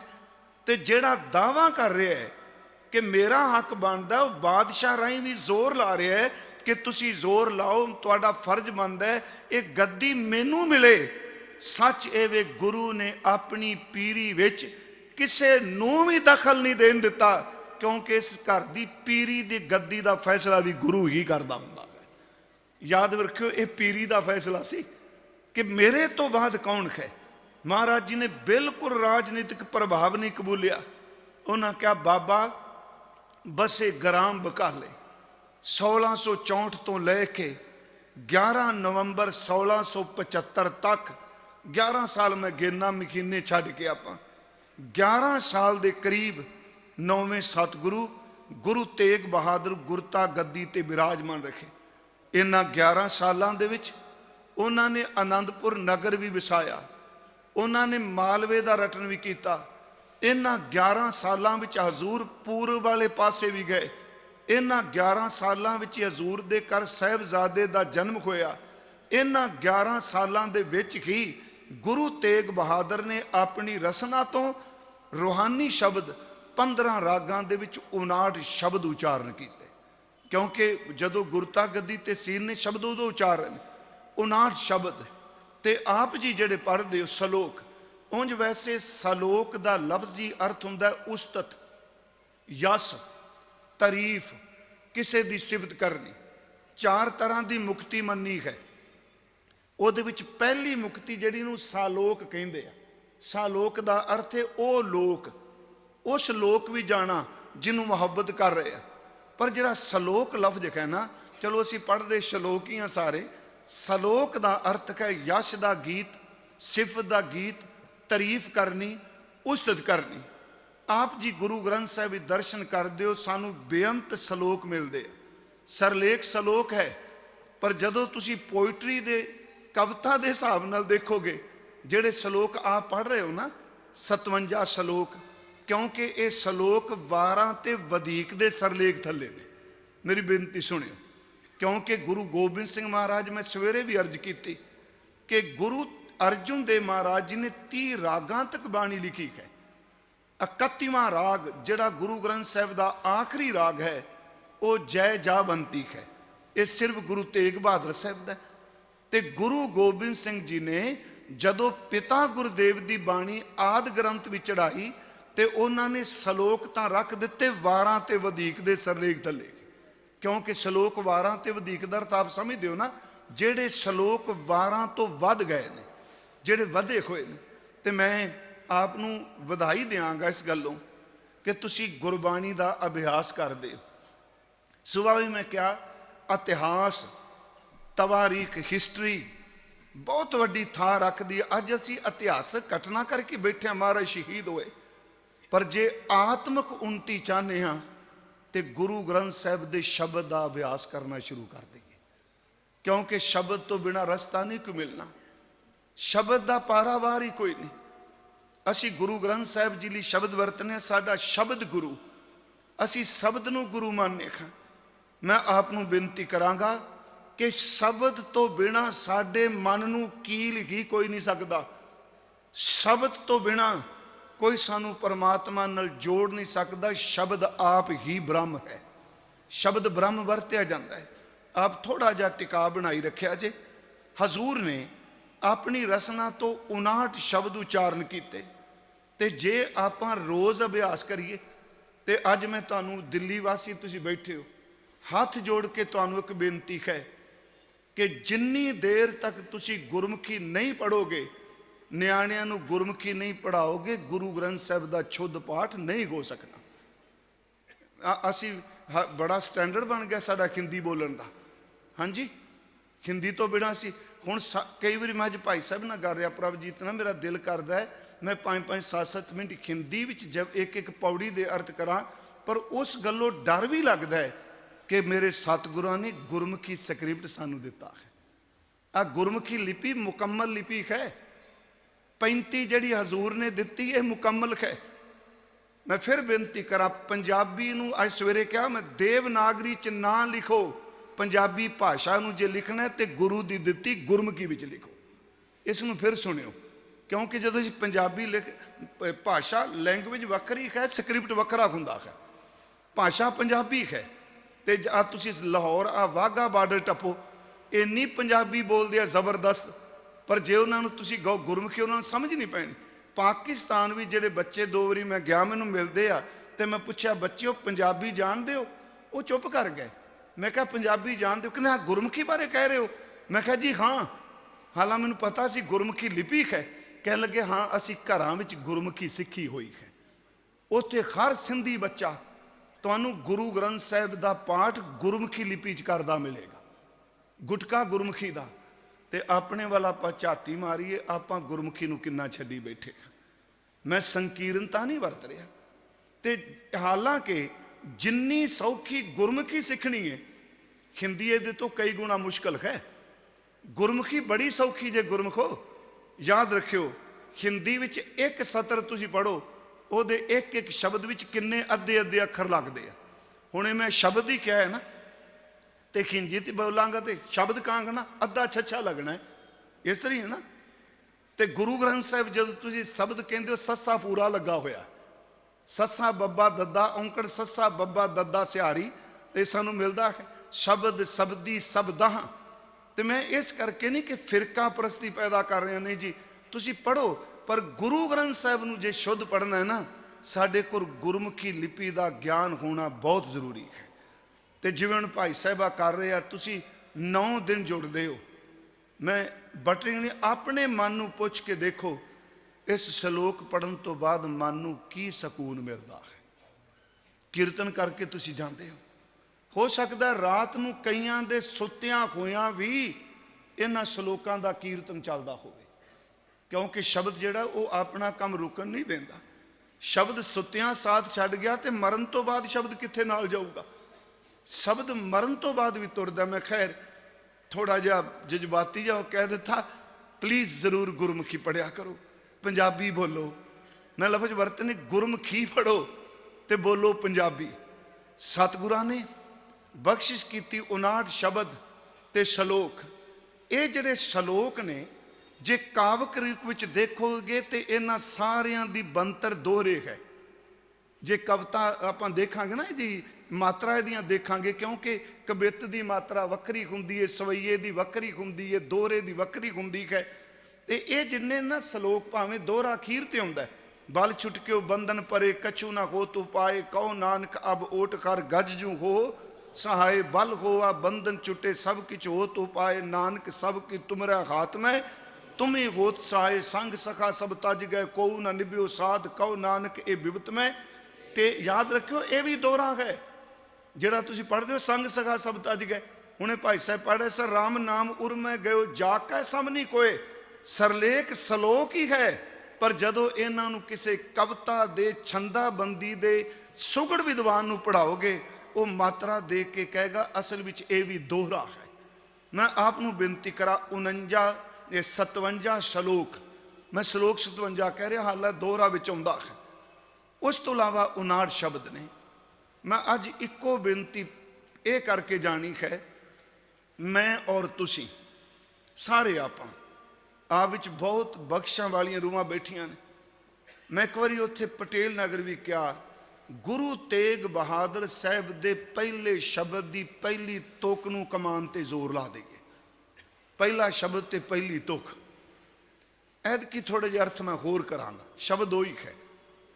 ਮਾਝ ਸ੍ਰੀ ਰਾਗ ਚ ਮਹਾਰਾਜ ਦਾ ਸ਼ਬਦ ਨਹੀਂ, ਮਾਝ ਚ ਵੀ ਨਹੀਂ, ਗੌੜੀ ਰਾਗ ਚ ਆਉਂਦਾ ਸ਼ਬਦ ਪਹਿਲਾ। ਉਹ ਸ਼ਬਦ ਹੈ, ਸਾਧੋ ਮਨ ਕਾ ਮਾਨ ਤਿਆਗੋ। ਸਾਧੋ ਮਨ ਕਾ ਮਾਨ ਤਿਆਗੋ। ਅਗਲੀ ਗੱਲ, ਕਾਮ ਕ੍ਰੋਧ, ਦੋ ਗੱਲਾਂ ਹੋਰ ਕਰੋ। ਯਾਦ ਰੱਖੋ, ਕਾਮ ਕ੍ਰੋਧ ਸੰਗਤ ਦੁਰਜਨ ਕੀ, ਦੁਰਜਨ ਦੀ ਭੈੜਿਆਂ ਦੀ ਸੰਗਤ, ਤਾ ਤੇ ਉਸ ਤੋਂ ਬਚ ਕੇ ਰਹੋ। ਤੇ ਮਹਾਰਾਜ ਕਹਿੰਦੇ ਨੇ, ਇਹ ਨਿਸ ਭਾਗੋ। ਐਨਸ ਦਾ ਅਰਥ ਅਸੀਂ ਦਿਨ ਰਾਤ ਕਰਾਂਗੇ, ਗੁਰਮੁਖੋ ਹਰ ਰੋਜ਼ ਕਰਾਂਗੇ। ਹਾਲਾਂਕਿ ਐਨਸ ਦਾ ਅਰਥ ਹਰ ਰੋਜ਼ ਵੀ ਆਇਆ ਤੇ ਕੁਝ ਥਾਵਾਂ ਤੇ ਐਨਸ ਦਾ ਅਰਥ ਦਿਨ ਰਾਤ ਵੀ ਕੀਤਾ ਹੈ। ਮੇਰੇ ਕਹਿਣ ਤੋਂ ਮੁਰਾਦ, ਸਾਧੋ ਮਨ ਕਾ ਮਾਨ ਤਿਆਗੋ, ਕਾਮ ਕ੍ਰੋਧ ਸੰਗਤ ਦੁਰਜਨ ਕੀ, ਤਾ ਤੇ ਐਨਸ ਭਾਗੋ। ਕਾਮ ਔਰ ਕ੍ਰੋਧ ਤੇ ਦੁਰਜਨਾਂ ਦੀ ਸੰਗਤ ਤੋਂ ਆਪਣੇ ਆਪ ਨੂੰ ਬਚਾ ਕੇ ਰੱਖੋ। ਤੁਸੀਂ ਇਹ ਦੋ ਤੁਕਾਂ ਮੇਰੇ ਨਾਲ ਪੜ੍ਹੀਆਂ, ਪਰ ਮਹਾਰਾਜ ਜੀ ਨੇ ਅੱਜ ਸਵੇਰੇ ਵੀ ਮੈਂ ਕਿਹਾ, ਇੱਥੇ ਇਹ ਨਹੀਂ ਕਿਹਾ ਤਨ ਕਾ ਮਾਨ ਤਿਆਗੋ, ਧਨ ਕਾ ਮਾਨ ਤਿਆਗੋ। ਦੇਖੋ ਸ਼ਬਦ ਬਰੀਕੀ ਨਾਲ ਵਾਚਨ ਵਾਲਾ ਹੈ। ਤਨ ਕਾ ਮਾਨ ਨਹੀਂ ਕਿਹਾ, ਧਨ ਕਾ ਮਾਨ ਨਹੀਂ ਕਿਹਾ, ਇੱਥੋਂ ਤੱਕ ਕਿਸੇ ਪਦਵੀ ਦਾ ਮਾਨ ਨਹੀਂ ਕਿਹਾ, ਕਿਸੇ ਵਿਦਿਆ ਦਾ ਮਾਨ ਨਹੀਂ ਕਿਹਾ, ਤੇ ਨਾਲ ਸ਼ਬਦ ਸਾਧੋ ਵਰਤਿਆ। ਮਹਾਰਾਜ ਜੀ ਨੇ ਭਾਈ ਸ਼ਬਦ ਨਹੀਂ ਵਰਤਿਆ। ਸਾਧੋ ਮਨ ਕਾ ਮਾਨ ਤਿਆਗੋ, ਇਸ ਨੂੰ ਸੁਣਿਓ। ਇਹਦਾ ਮਤਲਬ ਇਹ ਵੇ ਸਾਧਨਾ ਕਰਨ ਵਾਲੇ ਜਗਿਆਸੂਓ, ਜਿਹੜੇ ਤੁਸੀਂ ਪਰਮਾਰਥ ਦੇ ਰਸਤੇ ਤੇ ਚੱਲਣ ਵਾਲੇ ਹੋ, ਰੱਬ ਨੂੰ ਮਿਲਣ ਦਾ ਸ਼ੌਕ ਰੱਖਦੇ ਹੋ, ਉਹ ਭਲੇ ਪੁਰਖੋ, ਜੇ ਆਪਣੀ ਸਾਧਨਾ ਨੂੰ ਸੰਪੰਨ ਕਰਨਾ ਹੈ, ਮੰਜ਼ਿਲ ਤੇ ਪਹੁੰਚਣਾ ਹੈ, ਤੇ ਸਭ ਤੋਂ ਪਹਿਲਾਂ ਜਿਹੜੇ ਤੁਹਾਡੇ ਸੂਖਸ਼ਮ ਫੁਰਨੇ ਮਨ ਵਿੱਚ ਖੌਮੇ ਦੇ ਪੈਦਾ ਹੁੰਦੇ ਨੇ ਨਾ, ਇਹਨਾਂ ਨੂੰ ਤਿਆਗ ਦਿਓ, ਕਿਉਂਕਿ ਇਹਦੇ ਤੋਂ ਬਿਨਾ ਅੱਗੇ ਰੂਹਾਨੀ ਤਰੱਕੀ ਨਹੀਂ ਹੋ ਸਕਦੀ। ਇਸ ਨੂੰ ਫਿਰ ਬੇਨਤੀ ਨੂੰ ਸੁਣਿਓ, ਮੈਂ ਲਫ਼ਜ਼ ਦੁਹਰਾਉਣ ਲੱਗਾ, ਸਾਧੋ ਮਨ ਕਾ ਮਾਨ ਤਿਆਗੋ। ਹੁਣ ਤਨ ਦੇ ਮਾਨ ਦਾ ਤਾਂ ਪਤਾ ਲੱਗ ਜਾਂਦਾ ਹੈ, ਜਦੋਂ ਬੰਦਾ ਖੌਮੇ ਵਿੱਚ ਇਹ ਸ਼ਬਦ ਬੋਲਦਾ ਹੈ, ਮੇਰੇ ਵਰਗਾ ਸਰੀਰ, ਮੇਰੇ ਵਰਗੀ ਤਾਕਤ। ਧਨ ਦਾ ਬੋਲ ਬਾਲਾ ਵੀ ਪਤਾ ਲੱਗ ਜਾਂਦਾ ਹੈ, ਹੰਕਾਰ 'ਚ ਬੰਦਾ ਬੋਲਦਾ ਹੈ, ਪਦਵੀ ਦਾ ਬੋਲ ਬਾਲਾ ਵੀ ਪਤਾ ਲੱਗ ਜਾਂਦਾ ਹੈ, ਪਰ ਮਨ ਦਾ ਮਾਨ ਜਿਹੜਾ ਹੈ, ਇਹਦਾ ਪਤਾ ਕੋਲ ਬੈਠੇ ਬੱਚੇ ਨੂੰ ਵੀ ਨਹੀਂ ਲੱਗਦਾ, ਕਿਉਂਕਿ ਮਨ ਦਾ ਮਾਨ, ਮਨ ਆਪਣੇ ਆਪ ਹੀ ਫੁਰਨੇ ਪੈਦਾ ਕਰਨ ਲੱਗ ਪੈਂਦਾ। ਤੇਰੇ ਵਰਗਾ ਸਾਧਨਾ ਕਰਨ ਵਾਲਾ ਕੋਈ ਨਹੀਂ, ਤੇਰੇ ਵਰਗਾ ਬੰਦਗੀ ਕਰਨ ਵਾਲਾ ਕੋਈ ਨਹੀਂ, ਤੇਰੇ ਵਰਗਾ ਦਾਨੀ ਕੋਈ ਨਹੀਂ, ਕਿਸੇ ਨੂੰ ਨਹੀਂ ਕਹਿ ਰਿਹਾ, ਆਪਣੇ ਅੰਦਰ ਹੀ ਆਪਣੇ ਆਪ ਨਾਲ ਗੱਲਾਂ ਕਰ ਰਿਹਾ ਹੈ ਕਿ ਆਪਣੇ ਮਨ ਦੇ ਮਾਨ ਨੂੰ ਆਪਣੇ ਆਪ ਉਤਸ਼ਾਹਿਤ ਕਰ ਰਿਹਾ ਹੈ। ਤੇ ਮੈਂ ਫਿਰ ਬੇਨਤੀ ਕਰਾਂ, ਗੁਰੂ ਤੇਗ ਬਹਾਦਰ ਸਾਹਿਬ ਜੀ ਦੇ ਅੰਦਰ ਰੰਚਕ ਮਾਤਰ ਵੀ ਕਿਤੇ ਮਨ ਦਾ ਮਾਨ ਨਹੀਂ। ਇਹ ਕਿਵੇਂ ਤਿਆਗਿਆ ਜਾ ਸਕਦਾ? ਥੋੜਾ ਜਿਹਾ ਅਸੀਂ ਬਾਣੀ ਚੋਂ ਦੇਖਾਂਗੇ ਇਹ ਕਿਵੇਂ ਤਿਆਗਿਆ ਜਾ ਸਕਦਾ। ਸਾਧੋ ਮਨ ਕਾ ਮਾਨ ਤਿਆਗੋ। ਮੈਂ ਆਪ ਨੂੰ ਇੱਕ ਵਾਰੀ ਇਸੇ ਕਈ ਸਾਲ ਹੋ ਗਏ ਨੇ ਦਰਸ਼ਨ ਕਰਦਿਆਂ ਆਪ ਨੂੰ ਅਰਜ਼ ਕੀਤੀ, ਮਹਾਰਾਜ ਬਾਬਾ ਬਕਾਲਾ ਸਾਹਿਬ ਬੈਠੇ, ਉਹਨਾਂ ਕਦੀ ਮਾਨ ਦਾ ਤੇ ਸਵਾਲ ਹੀ ਨਹੀਂ ਪੈਦਾ ਹੁੰਦਾ। ਦੇਖੋ ਮਹਾਰਾਜ ਬੈਠੇ, ਇਬਾਦਤ ਵੀ ਜੁੜੇ, ਸੰਗਤਾਂ ਮਿਲਣ ਆਉਂਦੀਆਂ ਨੇ, ਤੇ ਮਹਾਰਾਜ ਨੂੰ ਜਦੋਂ ਪ੍ਰਸ਼ਨ ਕਰਦੀਆਂ ਨੇ, ਗੁਰਦੇਵ ਉੱਤਰ ਵੀ ਦਿੰਦੇ ਆ। ਉਸੇ ਸਮੇਂ ਜਿਹੜੀ ਘਟਨਾ ਵਾਪਰੀ ਹੈ, ਇੱਕ ਹੰਗਤਾ ਦੀ, ਇੱਕ ਅਤ ਦੀ, ਨਿਮਰਤਾ ਦੀ, ਮੈਂ ਦੋ ਘਟਨਾਵਾਂ ਆਪ ਨਾਲ ਗੁਰੂ ਤੇਗ ਬਹਾਦਰ ਸਾਹਿਬ ਦੀਆਂ ਸਾਂਝੀਆਂ ਕਰਨੀਆਂ ਨੇ ਕਿ ਜਿੱਥੇ ਕੋਈ ਮਾਨ ਨਹੀਂ, ਅਤ ਦੀ ਨਿਮਰਤਾ। ਕਿਉਂਕਿ ਜੇ ਮਨ ਦਾ ਮਾਨ ਤਿਆਗਣਾ ਹੈ ਤੇ ਸਭ ਤੋਂ ਪਹਿਲਾਂ ਪਰਮਾਤਮਾ ਦੇ ਸਾਹਮਣੇ ਆਤਮ ਸਮਰਪਣ ਬਹੁਤ ਜ਼ਰੂਰੀ ਹੈ। ਕਿਉਂਕਿ ਖੌਮੇ ਈਗੋ ਉਪਜਦੀ ਉੱਥੋਂ ਹੈ ਜਦੋਂ ਬੰਦਾ ਸਮਰਪਣ ਦੀ ਥਾਂ ਤੇ ਆਪਣੀ ਵੱਖਰੀ ਦੀਵਾਰ ਖੜੀ ਕਰ ਰਹਿੰਦਾ ਹੈ। ਮਹਾਰਾਜ ਗੁਰੂ ਤੇਗ ਬਹਾਦਰ ਸਾਹਿਬ ਅੱਠੇ ਪੈਰ ਬੰਦਗੀ 'ਚ ਰਹਿੰਦੇ ਆ। ਮੈਂ ਅੱਠੇ ਪੈਰ ਵਰਤੇ, ਇਹਦਾ ਮਤਲਬ ਅੱਠੇ ਪੈਰ ਚੌਂਕੜਾ ਨਾ ਸਮਝਿਓ। ਜਦੋਂ ਸ਼ਬਦ ਅੰਦਰ ਚੱਲ ਰਿਹਾ ਹੈ ਤੇ ਫਿਰ ਮਹਾਰਾਜ ਕਹਿੰਦੇ ਨੇ, ਊਠਤ ਬੈਠ ਸੋਵਤ ਨਾਮ ਕਉ ਨਾਨਕ ਜਨ ਕੈ ਸਦਕਾਮ। ਉਹ ਹਮੇਸ਼ਾ ਹੀ ਬੰਦਗੀ ਵਿੱਚ ਜੁੜੇ ਰਹਿੰਦੇ ਆ। ਹਜ਼ੂਰ ਸੱਚੇ ਪਾਤਸ਼ਾਹ ਮਹਾਰਾਜ ਜਦੋਂ ਪ੍ਰਗਟ ਕਰਦੇ ਨੇ ਭਾਈ ਸਾਹਿਬ ਭਾਈ ਮੱਖਣ ਸ਼ਾਹ ਜੀ, ਆਪ ਸਭ ਨੂੰ ਪਤਾ ਹੈ ਉੱਥੇ ਇੱਕ ਘਟਨਾ ਵਾਪਰਦੀ ਹੈ। ਉਹ ਘਟਨਾ ਹੈ ਕਿ ਭਾਈ ਮੱਖਣ ਸ਼ਾਹ ਜੀ ਸਾਰਿਆਂ ਕੋਲ ਗਏ, 5-5 ਮੋਹਰਾਂ ਰੱਖੀਆਂ। ਉਂਝ ਮੈਂ ਪਰਸੋਂ ਚੌਥ ਕਿਹਾ ਜੀ, ਜੇ ਭਾਈ ਸਾਹਿਬ ਦਾ ਜੀਵਨ ਪੜ੍ਹੋ ਨਾ, ਫੋਟੋਆਂ ਵਾਲਾਂ ਤੇ ਬਣਾਇਆ ਭਾਈ ਸਾਹਿਬ ਦਾ ਕਾਲਾ ਦਾੜਾ, ਪਰ ਉਹਨਾਂ ਦੀ ਉਮਰ ਤਕਰੀਬਨ 72-73 ਸਾਲ ਦੀ ਜਦੋਂ ਉਹਨਾਂ ਨੇ ਗੁਰੂ ਨੂੰ ਪ੍ਰਗਟ ਕੀਤਾ ਹੈ। ਭਾਈ ਮੱਖਣ ਸ਼ਾਹ ਦਾ ਜਨਮ 1593 ਤੇ 95 ਦੇ ਵਿਚਕਾਰ ਹੈ। ਇਹ ਬੇਨਤੀ ਧਿਆਨ 'ਚ ਰੱਖਿਓ। ਉਹਨਾਂ ਦਾ ਇੱਕ ਬੇਟਾ ਜਿਹਦਾ ਨਾਮ ਭਾਈ ਖੁਸ਼ਹਾਲ ਚੰਦ ਸੀ, ਉਹ ਪਹਾੜੀ ਰਾਜਿਆਂ ਨਾਲ ਜੰਗ ਦੇ ਵਿੱਚ ਸ਼ਹੀਦ ਹੋਇਆ। ਭਾਈ ਮੱਖਣ ਸ਼ਾਹ ਜੀ ਦਾ ਬੇਟਾ ਭਾਈ ਮੱਖਣ ਸ਼ਾਹ ਜੀ ਨੇ ਆ ਕੇ ਪ੍ਰਗਟ ਕੀਤਾ। ਜਦੋਂ ਗੁਰੂ ਲਾਧੋ ਰਿਕਿਆ, ਸਭ ਤੋਂ ਪਹਿਲਾਂ ਇਹਦਾ ਰਿਐਕਟ ਜਿਹੜਾ ਕੀਤਾ, ਈਰਖਾ ਅਧੀਨ ਉਹ ਧੀਰਮਲ ਨੇ ਕੀਤਾ ਹੈ। ਸਤਿਗੁਰੂ ਗੁਰੂ ਤੇਗ ਬਹਾਦਰ ਮਹਾਰਾਜ ਜੀ ਦੇ ਉੱਤੇ ਛੀਏ ਮਸੰਦ ਨੂੰ ਕਹਿ ਕੇ ਇਹਨੇ ਗੋਲੀ ਚਲਵਾ ਦਿੱਤੀ। ਮਹਾਰਾਜ ਜੀ ਦੇ ਮਸਤਕ ਦੇ ਕੋਲੋਂ ਗੋਲੀ ਛੂ ਕੇ ਗਈ ਹੈ। ਮੈਂ ਤੁਹਾਨੂੰ ਤਾਂ ਬੇਨਤੀ ਕਰ ਲੱਗਾ, ਇੰਨੀ ਜਰਾਂ ਦਿਖਾਉਣੀ ਬੜੀ ਮੁਸ਼ਕਲ ਜੇ, ਕਿਉਂਕਿ ਹੌਲਾ ਅੰਦਰ ਤਾਂ ਇੱਕ ਖਿੰਨ ਲਾਂਦਾ ਹੈ। ਫਿਰ ਬੇਨਤੀ ਹੈ, ਕਿੱਡੀ ਵੱਡੀ ਅੰਦਰ ਦੀ ਜਰਾਂ ਦਿਖਾਏ ਤੇ ਕਿੰਨੇ ਅੰਦਰੋਂ ਸਮੁੰਦਰ ਦੀ ਤਰ੍ਹਾਂ ਗਹਿਰੇ ਨੇ ਗੁਰੂ ਤੇਗ ਬਹਾਦਰ ਜੀ ਮਹਾਰਾਜ ਤੇ ਗੋਲੀ ਚੱਲਦੀ ਹੈ। ਉਧਰੋਂ ਮਾਤਾ ਜੀ ਦੇਖਦੇ ਆ, ਗੋਲੀ ਮਸਤਕ ਨੂੰ ਛੂ ਕੇ ਜਾਂਦੀ ਏ ਤੇ ਗੁਰੂ ਤੇਗ ਬਹਾਦਰ ਜੀ ਦੀ ਰਸਨਾ ਤੋਂ ਜਿਹੜੇ ਬੋਲ ਨਿਕਲਦੇ ਆ ਉਹ ਸੁਣਨ ਵਾਲੇ ਨੇ ਉਹ ਗੋਲੀ ਚਲਾਉਣ ਵਾਲੇ ਵੱਲ ਮੂੰਹ ਕਰਕੇ ਕਹਿੰਦੇ ਆ, ਭਲੇ ਧੀਰ ਮਲ ਭਲੇ ਜੀ, ਭਲੇ ਧੀਰ ਮਲ ਧੀਰ। ਮੈਂ ਫਿਰ ਬੇਨਤੀ ਕਰਾਂਗਾ, ਕਹਿਣਾ ਸੌਖਾ, ਇਹ ਦੈਵੀ ਗੋਨੇ ਰੂਹਾਨੀਅਤ ਦੇ। ਆਪਾਂ ਕਹਾਂਗੇ ਨਹੀਂ ਜੀ ਜਵਾਬ ਦੇਣਾ ਚਾਹੀਦਾ ਸੀ, ਉਹਨੂੰ ਫੜਕਾ ਦੇਣਾ ਚਾਹੀਦਾ ਸੀ। ਥੋੜੀ ਜਿਹੀ ਇਸ ਗੱਲ ਨੂੰ ਸੁਣਿਓ, ਉਹ ਗੋਲੀ ਚਲਾ ਰਿਹਾ ਹੈ ਤੇ ਗੁਰੂ ਤੇਗ ਬਹਾਦਰ ਸਾਹਿਬ ਕਹਿ ਰਹੇ ਨੇ, ਪਰਮਾਤਮਾ ਤੇਰਾ ਭਲਾ ਕਰੇ, ਵਾਹਿਗੁਰੂ ਤੇਰਾ ਭਲਾ ਕਰੇ। ਕਿਉਂ? ਉਹਦਾ ਇੱਕ ਕਾਰਨ ਹੈ। ਉਹਨੂੰ ਕੀ ਲਫ਼ਜ਼ ਕਹਿੰਦੇ, ਜੇ ਸ਼ਰਾਬ ਕੋ ਕੀ ਕਹਿੰਦੇ, ਜਿਹਦਾ ਅੰਦਰ ਪਹਿਲੀ ਸੜਿਆ ਹੋਇਆ, ਉਹਨੂੰ ਹੋਰ ਕੀ ਕਿਹਾ ਜਾ ਸਕਦਾ ਹੈ? ਮੰਨ ਲਓ ਮੈਂ ਇੱਕ ਵਾਰ ਕਿਹਾ ਸੀ, ਸਾਡੇ ਸਮਾਜ ਅਸੀਂ ਵਿਚਰਨੇ, ਕਹਿੰਦੇ ਆ ਜੀ ਫਲਾਣੇ ਬੰਦੇ ਨੇ ਜ਼ਬਾਨ ਤੋਂ ਬੋਲਿਆ, ਮੇਰਾ ਦਿਲ ਸਾੜ ਦਿੱਤਾ। ਉਹਨੂੰ ਕੀ ਉੱਤਰ ਦਿਓਗੇ ਜਿਹਨੇ ਦਿਲ ਸਾੜ ਦਿੱਤਾ? ਮਾਚਿਸ ਦੀ ਤੀਲੀ ਪਹਿਲਾਂ ਮੂੰਹ ਸੜਦਾ ਤਾਂ ਕਿਸੇ ਨੂੰ ਸਾੜਦੀ ਹੈ। ਜਿਹੜਾ ਬੰਦਾ ਦਿਲ ਸਾੜ ਰਿਹਾ ਹੈ ਨਾ, ਯਾਦ ਰੱਖਿਓ, ਸੜਿਆ ਹੋਇਆ ਹੀ ਸਾੜ ਸਕਦਾ ਹੈ, ਟਿਕਿਆ ਹੋਇਆ ਕਦੀ ਨਹੀਂ ਸਾੜਦਾ ਹੁੰਦਾ। ਅਸੀਂ ਕਹਿੰਦੇ ਹਾਂ ਦਿਲ ਸਾੜ ਦਿੱਤਾ, ਉਹਦੇ ਬਾਰੇ ਕੀ ਕਹੋਗੇ ਜਿਹੜਾ ਖੁਦ ਹੀ ਵਿਚਾਰਾ ਸਰਾਪਿਆ ਹੋਇਆ? ਮੈਂ ਅਰਜ਼ ਕੀਤੀ, ਤੀਲੀ ਪਹਿਲਾਂ ਮੂੰਹ ਸਾੜੇਗੀ ਤੇ ਕਿਸੇ ਹੋਰ ਨੂੰ ਸਾੜੇਗੀ। ਮਹਾਰਾਜ ਗੁਰੂ ਤੇਗ ਬਹਾਦਰ ਬਿਲਕੁਲ ਅੰਦਰੋਂ ਸ਼ਾਂਤ ਨੇ। ਧੀਰਮਲ ਸੜਿਆ, ਸ਼ੀਆਂ ਮਸੰਦ ਸੜਿਆ, ਪਰ ਗੁਰੂ ਤੇਗ ਬਹਾਦਰ ਇੰਨੇ ਸ਼ਾਂਤ ਆਵਾਜ਼ ਦੇ ਕੇ ਕਹਿੰਦੇ, ਭਲੇ ਧੀਰਮਲ ਭਲੇ ਜੀ, ਭਲੇ ਧੀਰਮਲ ਧੀਰ, ਬਹੁ ਬਾਰ ਸਤਿਗੁਰੂ ਕਹਿਓ ਸ਼੍ਰੀਪਤ ਗੁਣੀ ਗਹੀਰ। ਗੁਰੂ ਨੇ ਕਿੰਨੀ ਵਾਰੀ ਉੱਚੀ ਉੱਚੀ ਆਵਾਜ਼ ਵਿੱਚ ਕਿਹਾ, ਧੀਰਮਲ ਤੇਰਾ ਭਲਾ ਹੋਵੇ, ਧੀਰਮਲ ਤੇਰਾ ਭਲਾ ਹੋਵੇ। ਕਿਉਂਕਿ ਸਾਨੂੰ ਇਤਿਹਾਸ ਸੇਧ ਦਿੰਦਾ ਹੈ ਨਾ। ਵੇਖੋ ਆਪ ਜੀ ਗੁਰੂ ਨਾਨਕ ਸਾਹਿਬ ਤੋਂ ਲੈ ਕੇ ਗੁਰੂ ਗੋਬਿੰਦ ਸਿੰਘ ਜੀ ਤੱਕ ਹਿਸਟਰੀ ਨੂੰ ਪੜ੍ਹ ਕੇ ਦੇਖੋ, ਗੁਰੂ ਕਦੀ ਵੀ ਘਰੇਲੂ ਲੜਾਈ ਦੇ ਵਿੱਚ ਪ੍ਰਵਿਰਤ ਨਹੀਂ ਹੋਏ। ਜਿਹੜੀ ਘਰੇਲੂ ਲੜਾਈ ਸੀ ਨਾ, ਉਹ 'ਚ ਨਹੀਂ। ਮੈਂ ਸਿਰਫ 2-4 ਉਦਾਹਰਨਾਂ ਦਿਆਂਗਾ। ਗੁਰੂ ਨਾਨਕ ਸਾਹਿਬ ਨੇ, ਤੂੰ ਇੱਕ ਪਾਸੇ ਰੱਖ ਹੀ ਦੇ ਯਾਰ ਕੈਮਰਾ, ਥੋੜਾ ਰੱਖ ਹੀ ਦੇ, ਆਪਾਂ ਕਥਾ ਕਰ ਲਈ। ਗੁਰੂ ਨਾਨਕ ਸਾਹਿਬ ਨੇ ਗੁਰਗੱਦੀ ਦਿੱਤੀ ਕਰਤਾਰਪੁਰ, ਵਿਰੋਧ ਹੋਇਆ। ਬਾਣੀ ਨੇ ਕਿਹਾ, ਪੁੱਤਰੀ ਕੌਲ ਨਾ ਪਾਲਿਓ, ਕਰ ਪੀਰੋ ਕੰਨ ਮੁਰਟੀਏ। ਪਰ ਮਹਾਰਾਜ ਨੇ ਕਿਹਾ, ਪੁਰਖਾ ਤੁਸੀਂ ਖਡੂਰ ਚਲੇ ਜਾਇਓ। ਗੁਰੂ ਅੰਗਦ ਸਾਹਿਬ ਖਡੂਰ ਆ ਗਏ। ਖਡੂਰ ਸਾਹਿਬ ਗੁਰੂ ਅਮਰਦਾਸ ਨੇ 12 ਸਾਲ ਸੇਵਾ ਕੀਤੀ। ਵਿਰੋਧ ਹੋ ਰਿਹਾ ਬਾਬਾ ਦਾਤੂ ਤੇ ਦਾਸੂ ਜੀ ਵੱਲੋਂ, ਤੇ ਮਹਾਰਾਜ ਗੱਦੀ ਦੇਣ ਲੱਗਿਆ। ਕਹਿੰਦੇ ਨੇ, ਮਹਾਂਪੁਰਖਾ ਤੁਸੀਂ ਗੋਇੰਦਵਾਲ ਚਲੇ ਜਾਓ, ਇੱਥੇ ਨਾ ਰੁਕਿਓ। ਮਹਾਰਾਜ ਗੋਇੰਦਵਾਲ ਚਲੇ ਗਿਆ ਗੁਰੂ ਅਮਰਦਾਸ।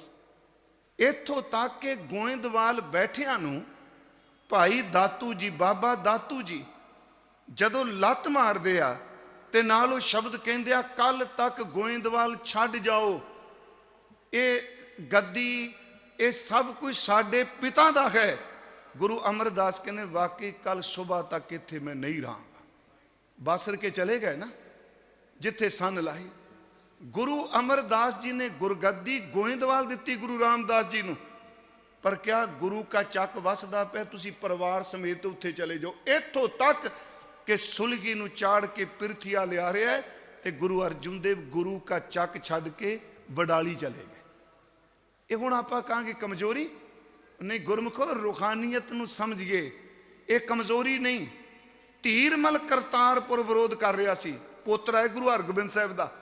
ਮਹਾਰਾਜ ਕੀਰਤਪੁਰ ਸਾਹਿਬ ਚਲੇ ਗਏ। ਇੱਥੋਂ ਤੱਕ ਘਰ ਦੀ ਲੜਾਈ ਤਾਂ ਬਹੁਤ ਨੇੜੇ ਹੈ। ਇੱਥੋਂ ਤੱਕ ਕਿ ਗੁਰੂ ਗੋਬਿੰਦ ਸਿੰਘ ਨੇ 14 ਜੰਗਾਂ ਲੜੀਆਂ, ਕਿਸੇ ਜੰਗ ਦੀ ਸ਼ੁਰੂਆਤ ਆਪ ਨਹੀਂ ਕੀਤੀ। ਆਪ ਨੂੰ ਪਤਾ ਹੈ ਨਾ ਜੀ, ਭੰਗਾਣੀ ਦਾ ਯੁੱਧ ਮਹਾਰਾਜ ਨੇ ਇੱਕੋ ਜੰਗ ਸ਼ੁਰੂ ਕੀਤੀ ਹੈ। ਇਹ ਗੱਲ ਧਿਆਨ ਚ ਰੱਖ ਕੇ ਤੁਰਿਓ, ਇੱਕੋ ਕੀਤੀ ਹੈ। 14 ਜੰਗਾਂ ਮਹਾਰਾਜ ਨੇ ਲੜੀਆਂ, ਡਿਫੈਂਸ 'ਚ ਲੜੀਆਂ।